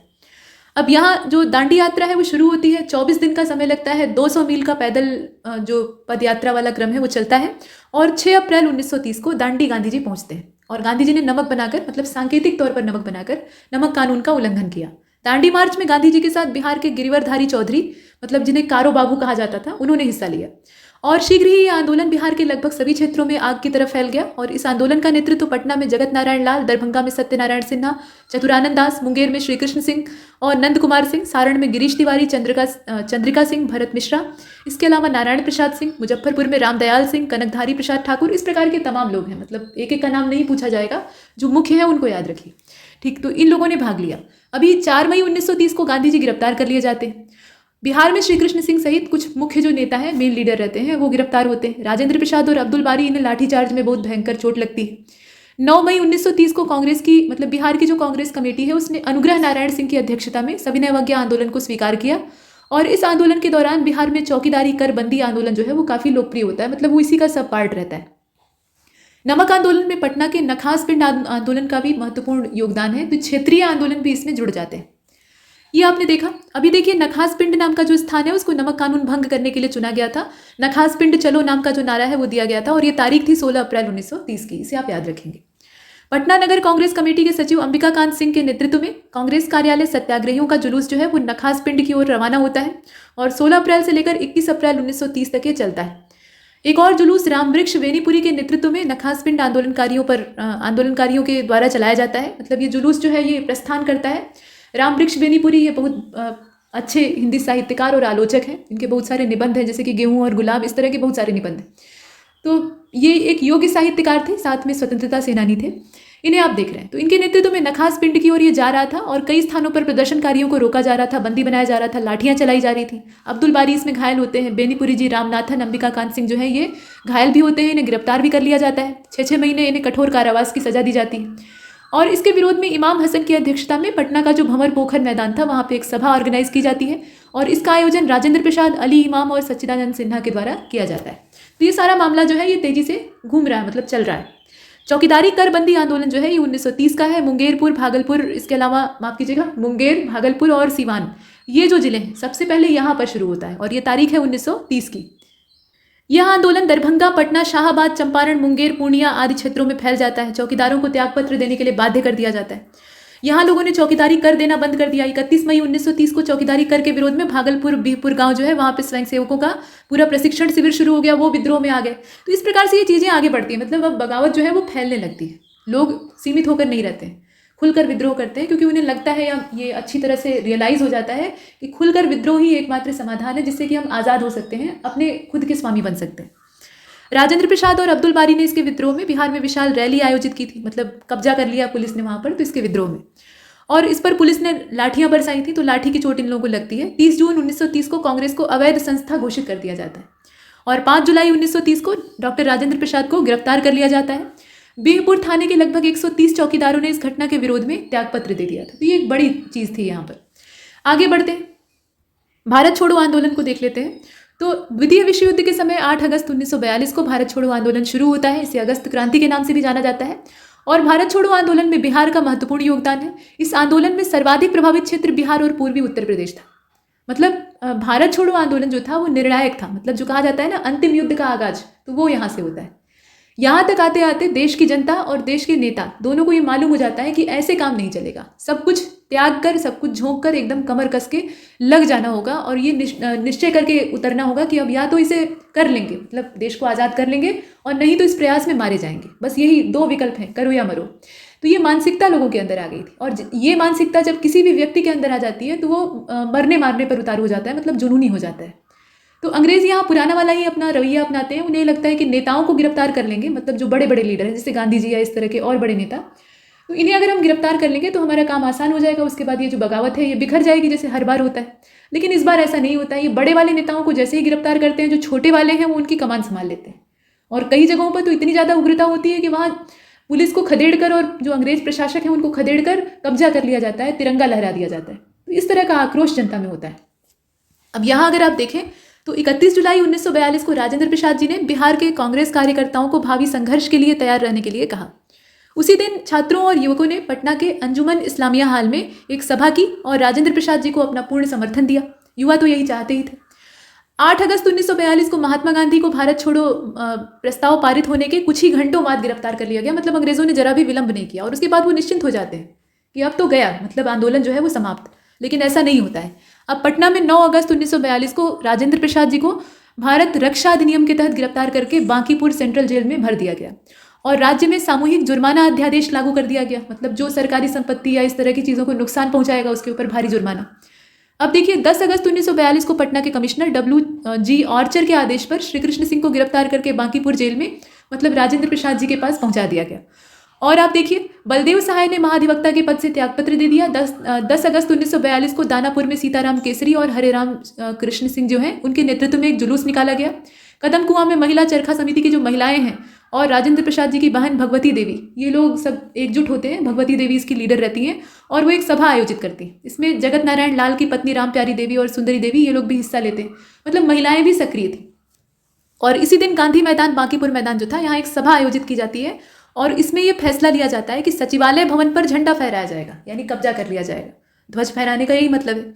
11 अगस्त 1942 को पटना के छात्रों के एक पुलिस ने सचिवालय भवन पर झंडा फहराने का प्रयास किया। ये देखिए यहाँ थोड़ा सा मिस्टेक है। मतलब छात्रों का जो दस्ता रहता है, पटना के ये पढ़वैया लोग रहते हैं, पढ़वैया बच्चे रहते हैं, तो ये किशोर वय छात्र क्या करते हैं, ये पुलिस सचिवालय के एक भवन पर झंडा फहराने का प्रयास करते हैं। और इसमें होता यह है कि इन मासूम किशोरों पर गोली चलाने का आदेश दे दिया जाता है, क्योंकि ये उग्र रहते हैं। तो इनकी उग्रता से अंग्रेज डर जाते हैं कि ये तो कुछ भी कर सकते हैं, तो इन्हें मारो। तो सीधा गोली चलाने का आदेश दे दिया जाता है और इसमें बहुत सारे जो छात्र हैं वो मारे जाते हैं। उमाकांत सिन्हा, सतीश प्रसाद झा, देवीपत चौधरी, रामानंद सिंह, राजेंद्र सिंह, राम गोविंद सिंह, जगपति कुमार, इस तरह के जो किशोर वय बालक रहते हैं वो शहीद हो जाते हैं। 11 अगस्त 1942 को शहीद होने वाले पहले आंदोलनकारी रामानंद सिंह पटना जिला के धनरुआ थाना स्थित शहादत नगर ग्राम के निवासी थे। इनके पिता का नाम लक्ष्मण सिंह और माता का नाम अन्नतिया देवी था। राम मोहन राय, मतलब ये 1942 का ही समय है। पटना के राम मोहन राय सेमिनरी में 11वीं में अध्ययनरत थे। मतलब इन जितने भी शहीद यहाँ पे विद्यार्थी हैं उनका परिचय दिया हुआ है। और उमाकांत प्रसाद सिंह जो थे ये राम जी के नाम से भी जाने जाते थे। 4 अप्रैल 1923 को सारण में जो नरेंद्रपुर गांव है वहाँ इनका जन्म हुआ था और ये 11वीं कक्षा में पढ़ रहे थे। मतलब ये इंटरमीडिएट के छात्र थे। साथ में यहाँ आप देखें कि जगदीश प्रसाद झा और ये इसमें आप देख रहे हैं सतीश प्रसाद झा जो शहीद हैं उनके बारे में कहा गया है। ये भागलपुर के खड़हर गांव के रहने वाले थे। जगदीश प्रसाद झा और त्रिपुरा देवी के ये पुत्र थे और पटना कॉलेजिएट में ये स्कूली शिक्षा ग्रहण कर रहे थे। ये सभी हाई स्कूल और इंटरमीडिएट के विद्यार्थी थे। मतलब इनकी उम्र का अंदाजा आप लगा सकते हैं। और 1923 में औरंगाबाद जिले के ओबरा थाना में जगपति कुमार का जन्म हुआ था। खराड़ी गांव है और इनके पिता का नाम सुखराज बहादुर और माता का नाम देवरानी कुंवर था। शहीद जगपति कुमार पटना के BN कॉलेजिएट स्कूल में अध्ययन कर रहे थे। तो ये सारे पढ़ने वाले विद्यार्थी थे। इनका हिंसा से दूर दूर तक का वास्ता नहीं था, लेकिन देश को आज़ाद कराने का जो आह्वान था बड़े नेताओं का, उसमें ये कूद पड़े थे। अब इसके बाद शहीद देवीपत चौधरी के बारे में थोड़ा सा यहाँ देख लेते हैं। तो देवीपत चौधरी का जन्म 16 अगस्त 1928 को जमालपुर के सिलहट गांव में हुआ था और इनके चाचा राकेश चंद्र चौधरी, जयशंकर चौधरी, योगेंद्र चंद्र चौधरी स्वतंत्रता सेनानी थे। इनके परिवार के एक सदस्य कालीपत चौधरी को थाने में आग लगाने के जुर्म में 2 साल के लिए जेल में भरा गया था। देवीपत चौधरी पटना के मिलर हाई स्कूल के छात्र थे और वर्तमान में पटना मिलर हाई स्कूल इन्हीं के नाम पर देवीपत चौधरी हाई स्कूल के नाम से जाना जाता है, जो कि जायज़ भी है। अभी यहाँ आप देखें कि देवीपत चौधरी और उनके पिता के ऊपर लिखी गई पुस्तक देश सेवक पिता और शहीद पुत्र, ये काफ़ी प्रचलित है। अब शहीद राजेंद्र सिंह के बारे में कहा गया कि इनका जन्म 5 दिसंबर 1924 को हुआ है। सारण जिले के सोनपुर थाना का जो बनवारी चक गांव था वहां पर इनका जन्म हुआ था। इनके पिता का नाम शिवनारायण सिंह और माता का नाम जीरा देवी था। ये मिलर हाई स्कूल जो पटना का है वहाँ के छात्र थे। सदाकत आश्रम में रहने वाले नथुनी शर्मा द्वारा ये आज़ादी की कहानियाँ सुनते थे, संघर्ष की कहानियाँ, और देश प्रेम का भाव तभी से इनके मन में भरा हुआ था। जैसे आज के समय में हम टीवी देखते हैं, वीडियो गेम खेलते हैं, मोबाइल में इतना समय गंवाते हैं, पहले के जो ये आज़ादी का दौर था, संवेदनशील दौर, क्रांति का दौर, उस समय जो बच्चे थे, उस समय के युवा या जो एकदम नवजात बच्चे थे, उनके माता पिता उन्हें यही कहानियाँ सुनाते थे और इन्हीं कहानियों को देखते, सुनते और पढ़ते हुए वो बड़े होते थे। तो उनके मन में देश प्रेम की भावनाएं इसीलिए बहुत ज़्यादा प्रबल होती थी। तो ये माहौल होता है, ठीक। अब इसके बाद आप आगे देखें तो इसके कारण इनका जीवन जो है वो देश की आज़ादी की ओर झुकने लगा, मतलब समर्पित होने लगा। शहीद राम गोविंद सिंह का जन्म 1925 में पटना जिले के दशरथा गांव में हुआ था। इनके पिता का नाम देवकी नंदन सिंह और माता का नाम राम कुंवर देवी था। ये पुनपुन हाई स्कूल के छात्र थे पटना जिले में। और आज़ादी के समय में महात्मा गांधी और अब्दुल गफ्फार खान जैसे नेता जो हैं वो इनके स्कूल में आते हैं, ठीक है, इनके स्कूल का दौरा करते हैं और इसका इनके ऊपर काफ़ी ज़्यादा असर पड़ता है। तो ये हमने कुछ महत्वपूर्ण शहीदों को देखा जो कि बिहार राज्य से संबंधित है। बिहार राज्य के भूगोल का कुछ परिचय प्राप्त कर लेते हैं। आज़ादी की लड़ाई को हमने देखा, अभी जो ज्योग्राफी के कुछ इंपॉर्टेंट फैक्ट हैं उन्हें देख लेते हैं।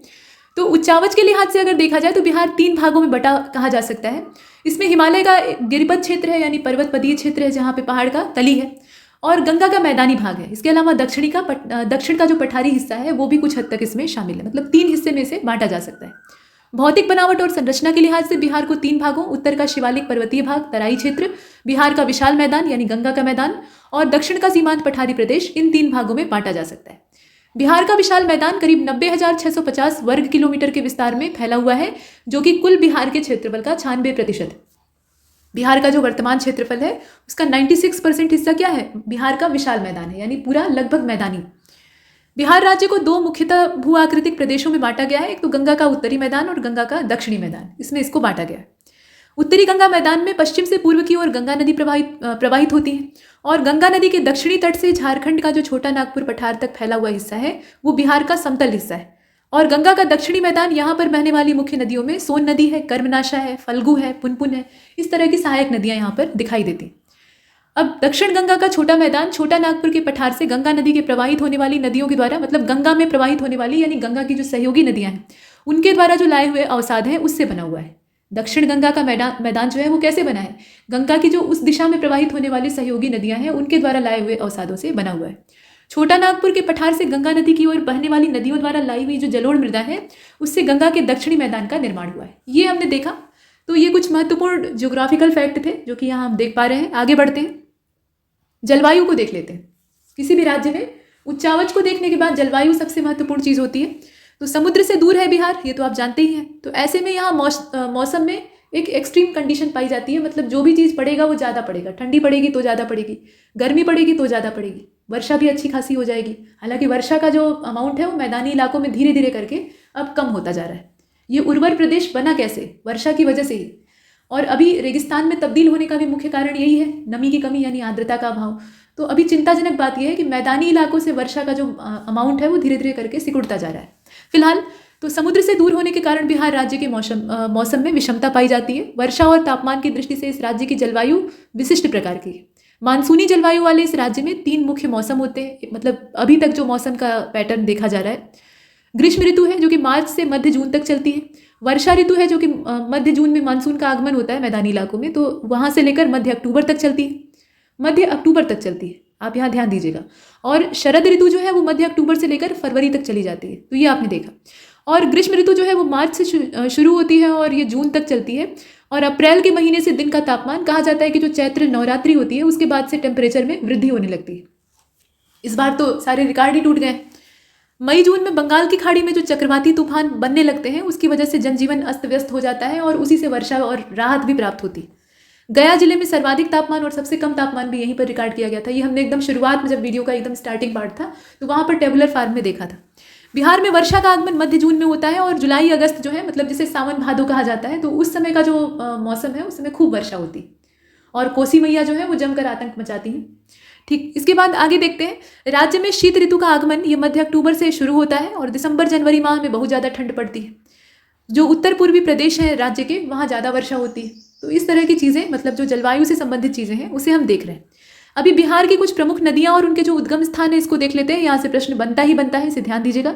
तो नदियों के नाम में सबसे पहले हम बागमती को देख रहे हैं। बागमती जो है ये हिमालय की महाभारत श्रेणी जो नेपाल वाला हिस्सा है वहां से निकलती है और खोरमा घाट जो खगड़िया वाला क्षेत्र है वहां पर जाकर ये गंगा में समाहित हो जाती है। इसके बाद आप देखिए कमला नदी को, ये महाभारत श्रेणी से ही निकलती है, नेपाल वाला इलाका, काला गोला के पास ये गंगा में मिलती है।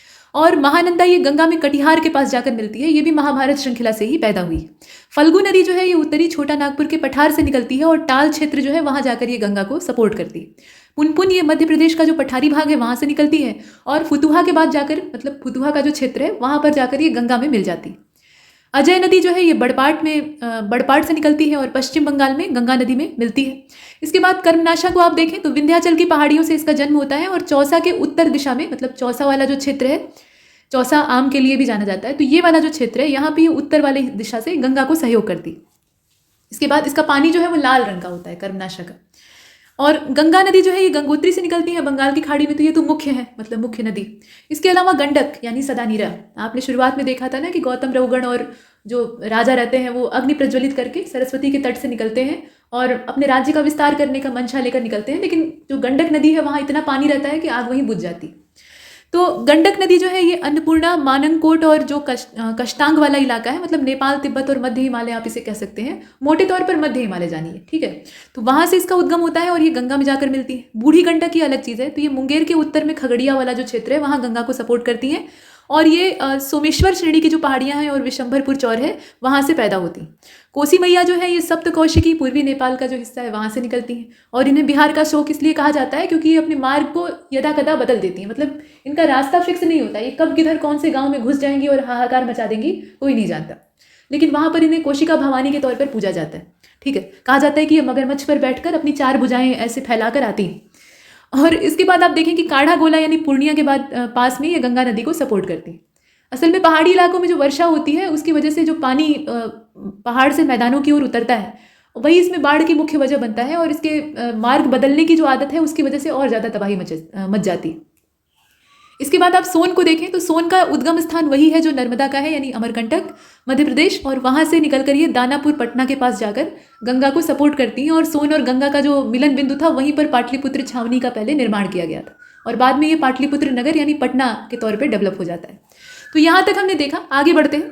नदियों के किनारे कुछ प्रमुख नगर हैं उनको देख लेते हैं। तो इसमें पहले नगर को देखिए तो सोनपुर, मुजफ्फरपुर और हाजीपुर गंडक नदी के किनारे हैं। कर्मनाशा नदी पर जो यहाँ असल में देखिए इसमें नगर और जो नदी है वो एक तरफ दिया है और दूसरी तरफ जो झरने और प्रपात हैं वो दे रखे हैं, तो दोनों को अलग अलग देखने की आवश्यकता है, ठीक है। तो सोनपुर, मुजफ्फरपुर, हाजीपुर यहाँ पर आप देख पा रहे हैं गंडक के किनारे हैं। मोकामा, बक्सर, पटना, भागलपुर, मुंगेर गंगा के किनारे हैं। गया जो है वो फल्गु नदी के तट पे है और छपरा जो है वो सरयू के तट पे है। अब यहाँ जलप्रपात को देख लेते हैं। तो कर्मनाशा पर जो प्रपात है वो बक्सर में है। जियार खुंड का छोटा प्रपात ये फुलवरिया पे है। दुर्गावती ये कैमूर में है और ककोतल जो है वो नवादा में। जलकुंड की स्थितियों को देख लेते हैं, जलकुंड कहाँ कहाँ पे। तो मखदूम कुंड जो है ये राजगीर में है। सूर्य कुंड ये राजगीर में है। सप्तधारा या सद्धरवा इसको कहा जाता है, ये भी राजगीर में है। नानक और ब्रह्मकुंड भी राजगीर में। ऋषि कुंड, सीता कुंड, गौमुख कुंड, इसके अलावा रामेश्वर और लक्ष्मण कुंड ये सब कहाँ पे हैं? मुंगेर जिले में पड़ते हैं। बिहार की मिट्टी को देख लेते हैं, मृदा।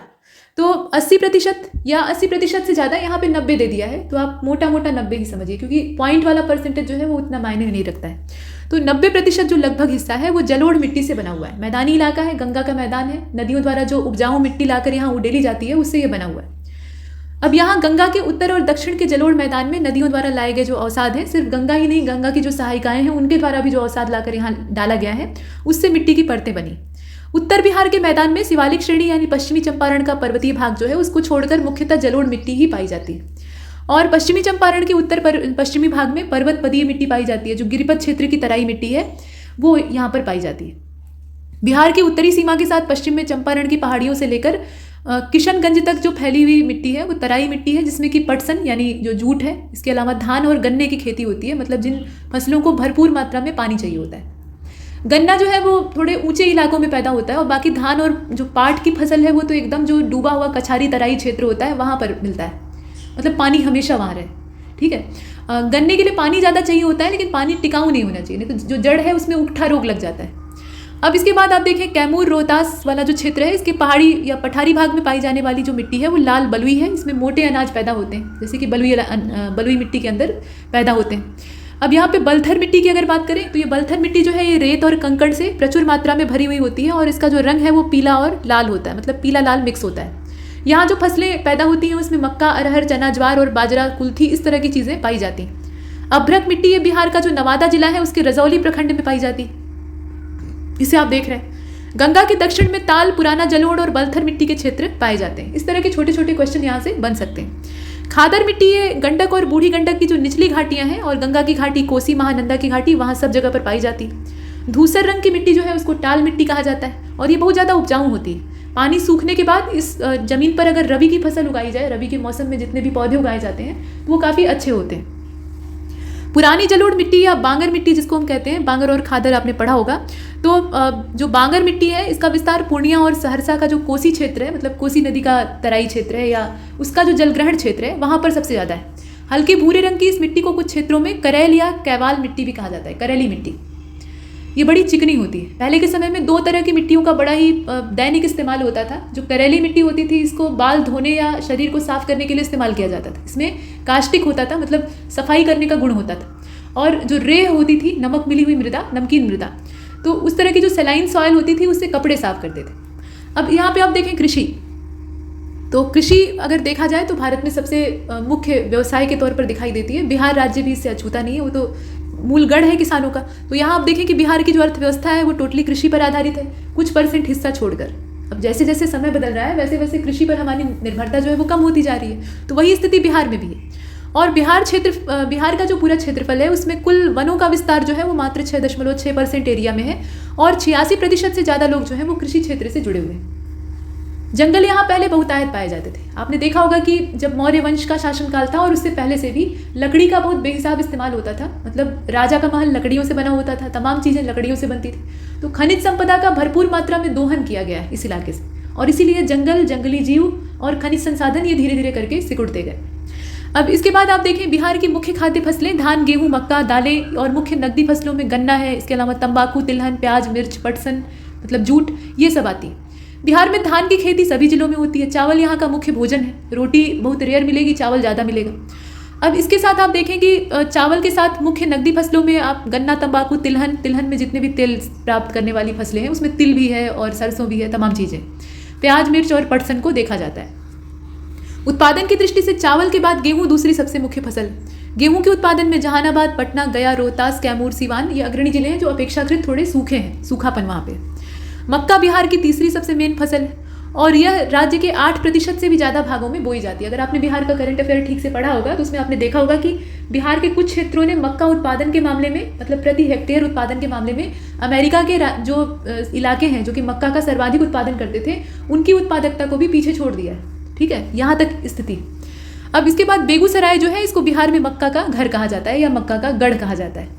इसके बाद चलते हैं आगे, तो प्रमुख फसलें और उत्पादक क्षेत्रों को देख लेते हैं जो कि महत्वपूर्ण है और यहाँ से प्रश्न बन सकते हैं। तो चावल उत्पादक क्षेत्र, वैसे तो पूरे बिहार में चावल उगाया जाता है और चावल के बिना काम ही नहीं चलेगा और धान की खेती के चक्कर में ही बाकी फसलों की खेती को नज़रअंदाज कर दिया जाता है। तो चावल जो है ये मुंगेर, नालंदा, चंपारण, पूर्णिया, सिवान, गोपालगंज, समस्तीपुर, पटना, कटिहार, सहरसा, मधुबनी इन इलाकों में मुख्य तौर पे उगाया जाता है। गेहूं मुजफ्फरपुर, वैशाली, चंपारण, समस्तीपुर, पटना, सहरसा, भागलपुर, इसके अलावा मुंगेर, गया, रोहतास, नालंदा, इन सब क्षेत्रों में। बाजरा जो है ये जो शुष्क इलाके होंगे ऑब्वियस सी बात है कि वही होगा, तो इसलिए इसमें पटना, बक्सर, कैमूर, रोहतास, भोजपुर, मुंगेर, गया ये सब आते हैं। जौ बाजरा की अगर बात करें तो ये भी वही शुष्क इलाके चाहिए इसको। बाजरा, इसके अलावा ज्वार और जौ जो होता है इसको भी शुष्क मिट्टी की आवश्यकता होती है। तो इसमें अगर आप देखें तो कैमूर, बक्सर, गया, मुंगेर, चंपारण, पूर्णिया, दरभंगा, मुजफ्फरपुर ये सब आते हैं। अरहर की खेती और मक्के की खेती को देख लेते हैं। तो मक्के की खेती के लिए यहाँ आप देख रहे हैं दरभंगा, मुजफ्फरपुर, चंपारण, सहरसा, सारण ये सब आते हैं। अरहर को देखें सारण, मुजफ्फरपुर, दरभंगा। चने की खेती के लिए मुंगेर, पटना, गया। मसूर की खेती के लिए मसूर दलहन होता है तो चंपारण, पटना, गया ये सब इसमें। तीसी की खेती के लिए जिसे अलसी भी कहा जाता है, नीला नीला इसका फूल होता है और तीसी एक चिकना बीज इससे प्राप्त होता है, जैसे सरसों होती है वैसे इसका तेल निकाला जाता है। ठीक, तो तीसी जो है इसकी खेती के लिए भागलपुर, तिरहुत, पटना। सरसों की खेती के लिए तिरहुत, पूर्णिया, पटना। तिल की खेती के लिए गया मुख्य रूप से। तंबाकू की खेती के लिए व्यावसायिक वाणिज्यिक फसल है तो इसकी खेती के लिए पूर्णिया है, मुंगेर है, समस्तीपुर है, मुजफ्फरपुर है, दरभंगा है ये सब। जूट जो तराई वाले इलाके हैं जहाँ हमेशा तरी रहती है, पानी की बहुलता रहती है, आर्द्रता ज़्यादा होती है, वहाँ पर होता है। तो सहरसा, कटिहार, पूर्णिया, चंपारण, दरभंगा, मुजफ्फरपुर यहाँ पे। और गन्ने की खेती के लिए तो ढेर सारे, यहाँ आप देखें सीवान, सारण, चंपारण, भागलपुर, मुजफ्फरपुर, दरभंगा, गया, गोपालगंज, मुंगेर, पटना, बक्सर, कैमूर, रोहतास, भोजपुर, ठीक है, इतने सारे क्षेत्र हैं मुख्य रूप से जो गन्ना उगाते हैं। तो यहाँ तक हमने देखा फसलें और उनके उत्पादक क्षेत्र। सिंचाई की बात कर लेते हैं तो बिहार में सिंचाई के प्रमुख साधन नहर, तालाब, नलकूप और कुएं हैं। सिंचाई के साधनों में नलकूपों और नहर का प्रमुख स्थान है, और तालाबों, कुओं द्वारा बहुत ही छोटा क्षेत्र जो है उसको सींचा जाता है, बहुत बड़े क्षेत्र में ये प्रचलित नहीं है। नहरों द्वारा बिहार में कुल सिंचित भूमि का करीब 37% से भी ज़्यादा हिस्सा सींचा जाता है। और तालाब द्वारा जो सिंचित जिले हैं उसमें गोपालगंज ये विशेष रूप से उल्लेखनीय है। साथ में कुओं से सर्वाधिक सिंचाई ये सारण, सीवान, गोपालगंज जिलों में की जाती है। हालांकि बिहार के अन्य जिलों में भी कुएं से सिंचाई होती है, और आजकल कुएं में वही समरसेबल पंप लगा लेते हैं और उससे ट्यूबवेल वाला जो फॉर्मेट है उसमें मोटा पाइप लगाकर सिंचाई करते हैं। तो वही बात है, ट्यूबवेल में भी एक बोरिंग वेल होता है और उसी से पानी निकलता है, तो वही चीज़ यहाँ मशीन लगाकर अपने निजी कुओं में करते हैं। दक्षिण बिहार में कुल सिंचित भूमि का 89% हिस्सा जो है वो नलकूप से सिंचित होता है। और 1965 में बदुआ नदी पर बदुआ जलाशय की स्थापना हुई, और ये है कहाँ पर, तो भागलपुर में है। ऐसे फुटकर जो जानकारी है वो आपके पास होनी चाहिए। भागलपुर जिले में चंदन जलाशय की स्थापना ये चंदन नदी पर हुई है 1972 में। और दुर्गावती जलाशय परियोजना जो है 20 अगस्त 1975 को योजना आयोग के द्वारा परमिट इसको प्राप्त हुआ था, और रोहतास और कैमूर जिले के लिए काफ़ी ज़्यादा महत्वाकांक्षी योजना है। इसका उद्घाटन बिहार के तत्कालीन मुख्यमंत्री जीतन राम मांझी के द्वारा 15 अक्टूबर 2014 में किया गया था। और उत्तर बिहार में सहरसा, बेगूसराय, समस्तीपुर, सीतामढ़ी, सारण, सीवान, गोपालगंज, मुजफ्फरपुर, वैशाली, ये जो इलाके हैं मतलब जिले हैं, यहाँ पर नलकूपों के द्वारा सिंचाई की जाती है मुख्य रूप से। अब यहाँ पर कुछ प्रमुख नहरों को देख लेते हैं। नहर और उद्योग ये दोनों ही दिया हुआ है, दोनों इंपॉर्टेंट है। तो सबसे पहले नहर को देखते हैं। यहाँ देखिए कमला नहर, ये इससे लाभ प्राप्त करने वाले जो जिले हैं वो दरभंगा और मधुबनी है। नदी का नाम है कमला, मतलब कमला नदी से ही इस कैनाल को निकाला गया है। और कोसी नदी जो है उससे पूर्वी कोसी नहर और पश्चिमी कोसी नहर निकली हुई है, दो नहरें यहाँ पर निकाली गई हैं। तो जो पूर्वी कोसी नहर है वो पूर्णिया, अररिया और सहरसा, मधेपुरा, इस तरह के जो जिले हैं उनको पानी देती है। पश्चिमी वाली जो है वो मधुबनी, दरभंगा और बेगूसराय को पानी देती है। तिरहुत नहर जो है ये गंडक से निकली है, ध्यान दीजिएगा, यहाँ आप देख रहे हैं सारण और चंपारण को ये पानी देती है। तऊर नहर जो है ये गंडक से निकली है, चंपारण जिले को लाभ देती है। त्रिवेणी जो है ये गंडक से निकली है, पूर्वी और पश्चिमी चंपारण दोनों को पानी देती है। और पश्चिमी सोन नहर जो है ये नाम से पता लग रहा है पश्चिमी और पूर्वी, तो ये सोन से ही निकलेंगी, सोन नदी से। अब इसमें जो पश्चिमी वाली है वो भोजपुर, रोहतास और बक्सर में पानी देती है, और पटना, गया, भोजपुर, औरंगाबाद, इसको पानी कहाँ से मिलता है, पूर्वी सोन नहर से। तो यहाँ तक हमने देखा। अभी उद्योग और उनकी अवस्थिति को देख लेते हैं। कारखाने हैं, तो कांच उद्योग की अवस्थिति जो है पटना में है, कांच उद्योग का मूल केंद्र पटना है। तंबाकू के लिए गया, आरा, बिहार शरीफ, बक्सर, दिलावरपुर मतलब मुंगेर वाला इलाका, वो सब आते हैं। और Bharat wagon and engineering company limited, इसके लिए मोकामा है। सिगरेट फैक्ट्री और बंदूक का कारखाना ये मुंगेर में है। जूते का कारखाना बाटा इंडिया लिमिटेड, बाटा के जूते, तो ये वाला कहाँ पे है, मोकामा में है। चमड़ा उद्योग ये मोकामा के अलावा दीघा और गया में है। उर्वरक वाला बरौनी में है। थर्मल पावर स्टेशन जो कोयला बेस है मतलब कोल बेस है, वो कहाँ पे है, बरौनी में है। लौह उद्योग ये गया में है, मतलब गया में भी है, पूर्णिया में भी है, दोनों जगह पे है। स्लीपर उद्योग या स्लीपर कारखाना, इसे आप देख रहे हैं ये मधेपुरा में है, बन रहा है। और खनन उद्योग जो है ये औरंगाबाद में है। इसके साथ साथ रेल पहिया, यहाँ आप देखें, ठीक है, ये लौह उद्योग हमने देखा। खनन उद्योग जो है ये औरंगाबाद में है। स्लीपर वाला जो है ये मधेपुरा में है। रेल पहिए का निर्माण बेलापुर, छपरा दोनों जगह होता है। और रेलवे इंजन की मरम्मत होती है जमालपुर में। पटाखा उद्योग जो है इसके लिए पटना सिटी फेमस है। और सिंदूर का निर्माण होता है लखीसराय में। टसर रेशम का जो प्रोडक्शन है मतलब परिष्कार या जो परिष्करण है वो होता है भागलपुर में। इसके बाद आगे बढ़ते हैं, यहाँ अगले वाले जो फैक्ट हैं उनको देखते हैं। तो प्रमुख उद्योग और उनसे संबंधित स्थानों के नाम दिए। तो प्लाईवुड के लिए हाजीपुर, जूट के लिए सहरसा, दरभंगा, चंपारण, समस्तीपुर, कटिहार, ये सब है। और दिया सलाई के लिए कटिहार है। इसके अलावा कंबल के लिए औरंगाबाद, मोतिहारी, पूर्णिया और गया है। हथकरघा वाला जो सामान है उसके लिए पटना, मुंगेर, गया, बिहार शरीफ, भागलपुर, मधुबनी, ये सब आते हैं। बर्तन के लिए सिवना है, इसके अलावा बिहटा है, ये क्षेत्र है।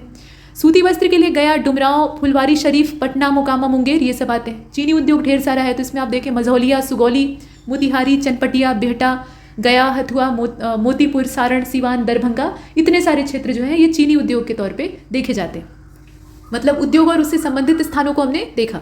बिहार के कुछ प्रमुख खनिज संसाधनों को देख लेते हैं। तो खनिज में पहला तो कोयला है, औरंगाबाद से प्राप्त होता है। फायर क्ले जो है वो मुंगेर और भागलपुर दोनों से मिलती है। यूरेनियम जो है वो गया से प्राप्त होता है। सोडियम लवण के लिए पूर्वी और पश्चिमी चंपारण जिला है, सारण है, मुजफ्फरपुर है। क्वार्टजाइट के लिए मुंगेर, जमालपुर, जमुई, गया ये सब आते हैं।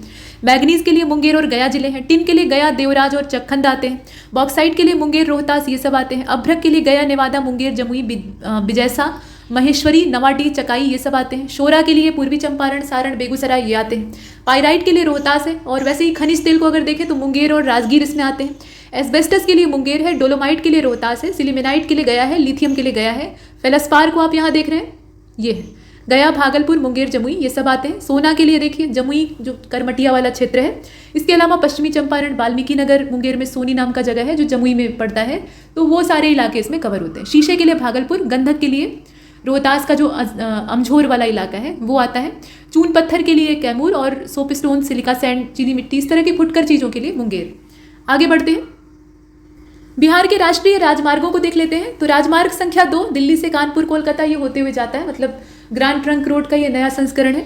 इसके बाद आप देखें कि राजमार्ग संख्या 6 ये धुले, नागपुर, रायपुर, संबलपुर, बरहागोड़ा, ये बहरागोड़ा असल में है, और कोलकाता, इतने क्षेत्रों को कवर करता है। राष्ट्रीय राजमार्ग संख्या 28 ये वो नेशनल हाईवे हैं जो कि बिहार से होकर गुजरते हैं। नेशनल हाईवे नंबर 28 यानी राजमार्ग संख्या 28 बरौनी, मुजफ्फरपुर, गोरखपुर, लखनऊ। और राजमार्ग संख्या 30 मोहनिया, पटना, बख्तियारपुर। राजमार्ग संख्या 31 बरही, बख्तियारपुर, मोकामा, पूर्णिया, गुवाहाटी, असम तक चला जाता है। और राष्ट्रीय राजमार्ग संख्या 57 मुजफ्फरपुर, पूर्णिया, मोकामा और फरक्का वाला जो क्षेत्र है वो किससे कवर होता है? ये नेशनल हाईवे नंबर 80 से कवर होता है, यानी 80वां जो है। और राष्ट्रीय राजमार्ग संख्या 84 आरा, बक्सर इसमें आते हैं क्षेत्र में इसके। छपरा और गोपालगंज को कवर करने वाला नेशनल हाईवे है नेशनल हाईवे नंबर 85। और नेशनल हाईवे नंबर 98 यानी 98 जो है वो पटना और राजहरा को कवर करता है। इसके बाद राष्ट्रीय राजमार्ग संख्या 102 आप देख रहे हैं, ये छपरा और मुजफ्फरपुर को कवर करता है। और 103वां जो राष्ट्रीय राजमार्ग है वो हाजीपुर और मुश्री घरारी जो है इसको कवर करता है। राष्ट्रीय राजमार्ग संख्या 105 ये दरभंगा और जामनगर को आपस में जोड़ने का, मतलब कनेक्ट करने का काम करता है।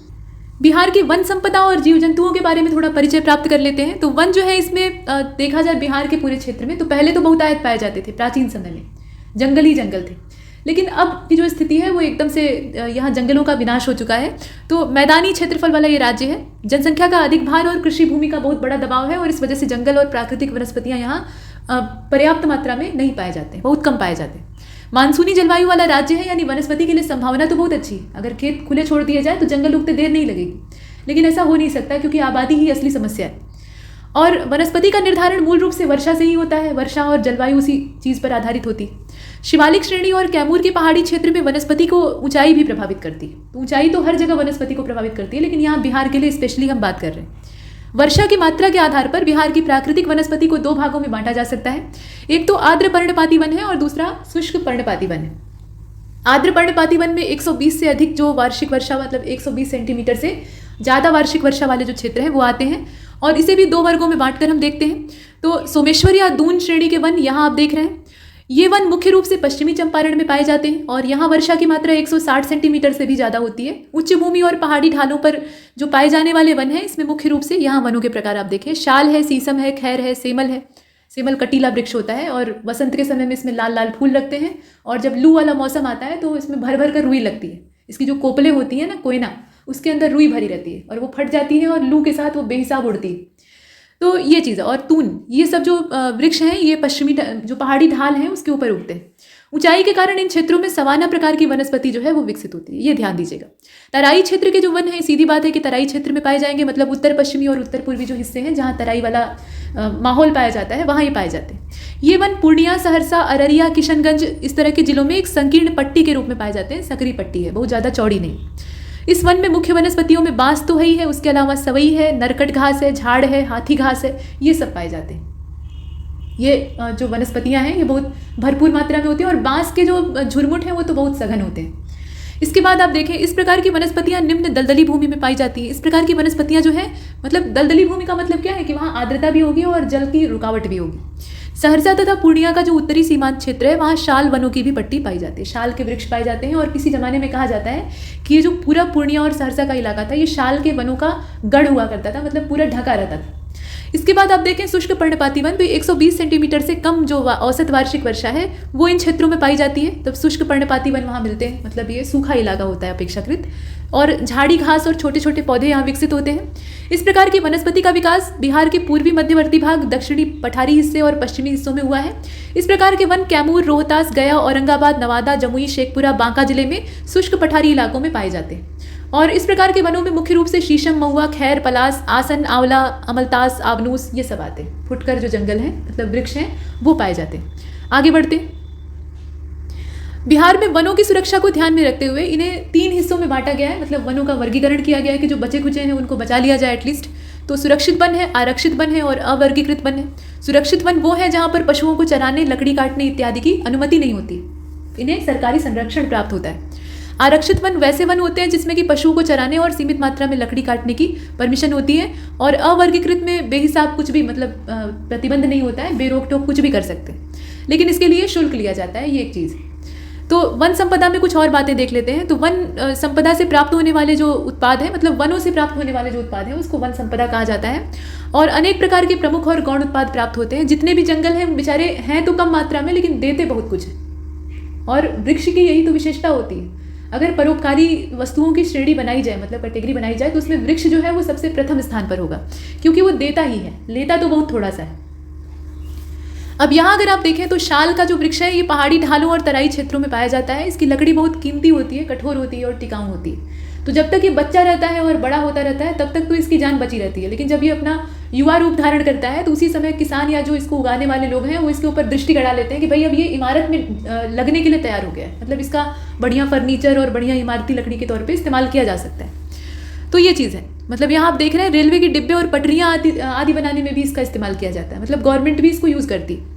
और बिहार में पाए जाने वाले जो अन्य वन्य उत्पाद हैं उसमें आप देखें कि शीशम भी आता है। अच्छा, शाल का जो वृक्ष है उसमें से तेल निकालने का भी काम किया जाता है। शीशम का जो वृक्ष है ये मूल रूप से बिहार के दक्षिण पूर्वी हिस्से में पाया जाता है। इसकी जो लकड़ी है वो चिकनी और धारदार होती है। फर्नीचर बनाने में इसका बहुत इस्तेमाल होता है। लोगों को शीशम के खिड़की और दरवाजे लटकवाने का बहुत शौक होता है। अब इसके बाद आप देखें कि सेमल, तो सेमल की लकड़ी वैसे किसी काम की नहीं होती, मतलब अगर देखा जाए बाकी लकड़ियों से कंपेयर किया जाए तो कटीला वृक्ष होता है और इसकी लकड़ी जो है वो मुलायम होती, अंदर से सफ़ेद होती। तो इसका प्रयोग पैकिंग के लिए पेटी बनाने में या खिलौना इत्यादि बनाने में किया जाता है। और रुई जो होती है इसका उपयोग घरेलू जो काम होते हैं और चिकित्सा क्षेत्र में किया जाता है। रुई इसकी बहुत बड़े पैमाने पर पैदा होती है। एक जो परिपक्व सेमल का वृक्ष होता है उससे बहुत भारी मात्रा में रुई निकल सकती है। ये श्वसन तंत्र की समस्याएं भी पैदा कर सकती है, ठीक है, वातावरण में इसके रेशे घुलकर। और तून का वृक्ष जो है ये बिहार के उत्तरी ढालों में पाया जाता है। फर्नीचर इसकी लकड़ी से बनता है, लकड़ी इसकी मजबूत होती है। इसके साथ साथ घरेलू सामान, खिलौना उद्योग, इन सब में इस्तेमाल होता है। ये तो कुछ प्रमुख वृक्षों को हमने देखा, और भी हैं यहाँ आप देखें। इसके अलावा आम, पीपल, नीम, बरगद, कटहल, बांस, ये सब जो वृक्ष हैं ये तो पाए ही जाते हैं। इसमें आम के वृक्ष जो है ये सर्वाधिक उत्तरी बिहार का जो दरभंगा और भागलपुर इलाका है वहाँ पाए जाते हैं। और आम के वृक्ष के जो फल हैं उनका घरेलू उपयोग किया जाता है और इनसे लकड़ी भी प्राप्त होती है। और आम की लकड़ी आप जानते ही हैं पवित्र मानी जाती है, तो इससे लोग मतलब यज्ञ वगैरह करने का काम करते हैं, प्लस तख्ते इत्यादि बनवाने के लिए भी आम का यूज़ करते हैं, ठीक। तो पीपल, नीम का कहना ही नहीं है। पीपल और नीम, इनका औषधीय महत्व अनंत है और साथ में ये पर्यावरण के लिए उतने ही सहयोगी। तो इस प्रकार की वन संपदा जो बची खुची बिहार में है, सरकार उसको प्रोटेक्ट करने की कोशिश कर रही है। कम से कम कागजी आंकड़े के तौर पर तो कर ही रही है। धरातल पर कितना हो रहा है वो तो सबको पता है। इसके बाद आगे चलते हैं, वन नीति को देख लेते हैं। तो वन नीति की अगर बात करें तो पहली जो स्वतंत्र भारत की वन नीति थी वो 1952 में बनी थी। और 1952 से लेकर 1980 का दशक आते आते भारत में जंगल इतनी तेज़ी से नष्ट हुए, मतलब वन नीति बनी और उसके बाद जंगलों का अनाधुन विनाश शुरू हो गया। इतना तेज विनाश हुआ कि राष्ट्रीय स्तर पर एक नई वन नीति बनाना आवश्यक हो गया। पूर्व की नीतियों का उद्देश्य केवल राजस्व इकट्ठा करना था, और राजस्व इकट्ठा करना मतलब स्वार्थ सिद्ध करना, और स्वार्थ जब सिद्ध होता है तो वहाँ जंगलों की बलि चढ़ती है, आप जानते हैं। अब 1980 के दशक तक पर्यावरणीय समस्याएं एकदम सामने आ गई। अगर आप खुद सोच कर देखिए, जो प्रयास इस समय सरकार कर रही है वो अगर शुरुआत में ही किया गया होता, मतलब स्टार्टिंग जो था वहीं से किया गया होता, चलिए मान लिया कि 1947 तक कुछ हमारे हाथ में नहीं था, लेकिन उसके बाद तो था, तो अगर हमने थोड़ी भी कोशिश की होती तो आज ये दशा नहीं रही होती। तो आज इसके बाद ये देख लेते हैं, इस समय ये महसूस किया जाने लगा, मतलब 1980 का जो डिकेड था वहाँ तक आते आते, कि अगर वनों का संरक्षण नहीं किया गया तो फिर कुछ बचेगा नहीं। वनों का संरक्षण राजस्व संग्रहण के उद्देश्य से नहीं बल्कि पर्यावरण संरक्षण के उद्देश्य से होना चाहिए। ये पारितंत्र को सुरक्षित रखेंगे और इसमें स्थानीय निवासियों के लिए वनों से प्राप्त वस्तुओं और सेवाओं के उपयोग की व्यवस्था भी होनी चाहिए। तो नई वन नीति आती है 1988 में, यानी 1988 में। राष्ट्रीय वन नीति 1988 के हिसाब से किसी प्रदेश के कुल क्षेत्रफल के 33.33% हिस्से पर जंगल होने चाहिए। और यकीन मानिए कि इस वन नीति को फिर से एक बार मॉडिफाइड करने की आवश्यकता है। ठीक है, मतलब इसमें फिर से संशोधन आवश्यक है। जैसे नई शिक्षा नीति आई है, ठीक वैसे ही नई वन नीति की आवश्यकता है। अब यहाँ अगर आप देखें तो बिहार मूल रूप से मैदानी राज्य है और राष्ट्रीय वन नीति के हिसाब से बिहार के कुल क्षेत्रफल का 22% हिस्सा ये जंगल होना पर्यावरण की सुरक्षा के लिए अनिवार्य है। मतलब ये सबसे कम यहाँ पे अमाउंट रखा गया है। इससे ज़्यादा ही रहे तो अच्छा है, लेकिन ज़्यादा क्या होगा, इतना भी हो जाए वही बहुत है। बिहार के कुल भौगोलिक क्षेत्रफल का मात्र 7.21% जो हिस्सा है वो जंगल है। मात्र इतना ही है, आप खुद सोच लीजिए। और इस दृष्टि से बिहार पूरी तरह से पर्यावरणीय असंतुलन की अवस्था में पहुंच गया है। स्पेशली झारखंड के इससे अलग होने के बाद जो बचा खुचा बिहार है वो तो एकदम से। और एक समय वो था जब बिहार पूरा जंगलों से ढका रहता था। हाथी यहाँ पूरे झुंड के झुंड पाए जाते थे। अरे चंद्रगुप्त मौर्य ने ऐसे ही सेल्यूकस निकेटर को हाथी थोड़े दे दिए थे। यहाँ भरपूर मात्रा में यहाँ के जंगलों में हाथी पाए जाते थे, एशियन एलिफेंट्स। लेकिन जंगलों का जितना बड़े पैमाने पर विनाश हुआ, उतने ही बड़े पैमाने पर वन्य जीव यहाँ से उजड़ गए। तो ये आपने देखा। अतः वन्य विस्तार के उद्देश्य को ध्यान में रखते हुए सरकार बहुत सारे काम करती है। सार्थक भले ही ना हो, लेकिन काम किए जाते हैं। तो यहाँ आप देख रहे हैं वानिकी कार्यक्रम को। वानिकी कार्यक्रम के अंतर्गत कुछ उद्देश्य बनाए गए, जैसे कि बंजर भूमि पर वन विकसित करने के लिए 1000 वर्ग किलोमीटर की भूमि को चिन्हित किया गया है। जो परती जमीन है जिस पर कि कोई काम नहीं किया जा रहा है, उसके 1/3 हिस्से पर वन का विकास करना आवश्यक है। निजी और सरकारी संस्थाओं में खाली पड़ी जो जमीन है उस पर वृक्षारोपण करना है। सार्वजनिक स्थलों और पथ इत्यादि के किनारे वृक्षारोपण करना है। सामाजिक वानिकी पर बल देना है। अब सरकारी इमारतों की तो यह दशा होती है कि एक अधिकारी आता है तो उसके सौजन्य से कुछ वृक्ष रोपे जाते हैं। उसके बाद उसका वहाँ से ट्रांसफ़र होता है, नया वाला वहाँ पे पोस्टेड होकर आता है। तो उसकी कुछ अधिकारी तो ऐसे होते हैं जो कि पर्यावरण के संरक्षक होते हैं, और कुछ जो है वो किताबी कीड़े होते हैं। तो उनकी मानसिकता ऐसी होती है कि ये तो फलाने लगा के गए हैं, इसका कोई औचित्य नहीं है, वहाँ कुछ नया निर्माण कराना है, उसको काट के फेंको, फिर नए पौधे हम लगा देंगे। ये नहीं सोचता है कोई भी व्यक्ति कि एक बड़ा वृक्ष तैयार होने में कितना समय लगता है।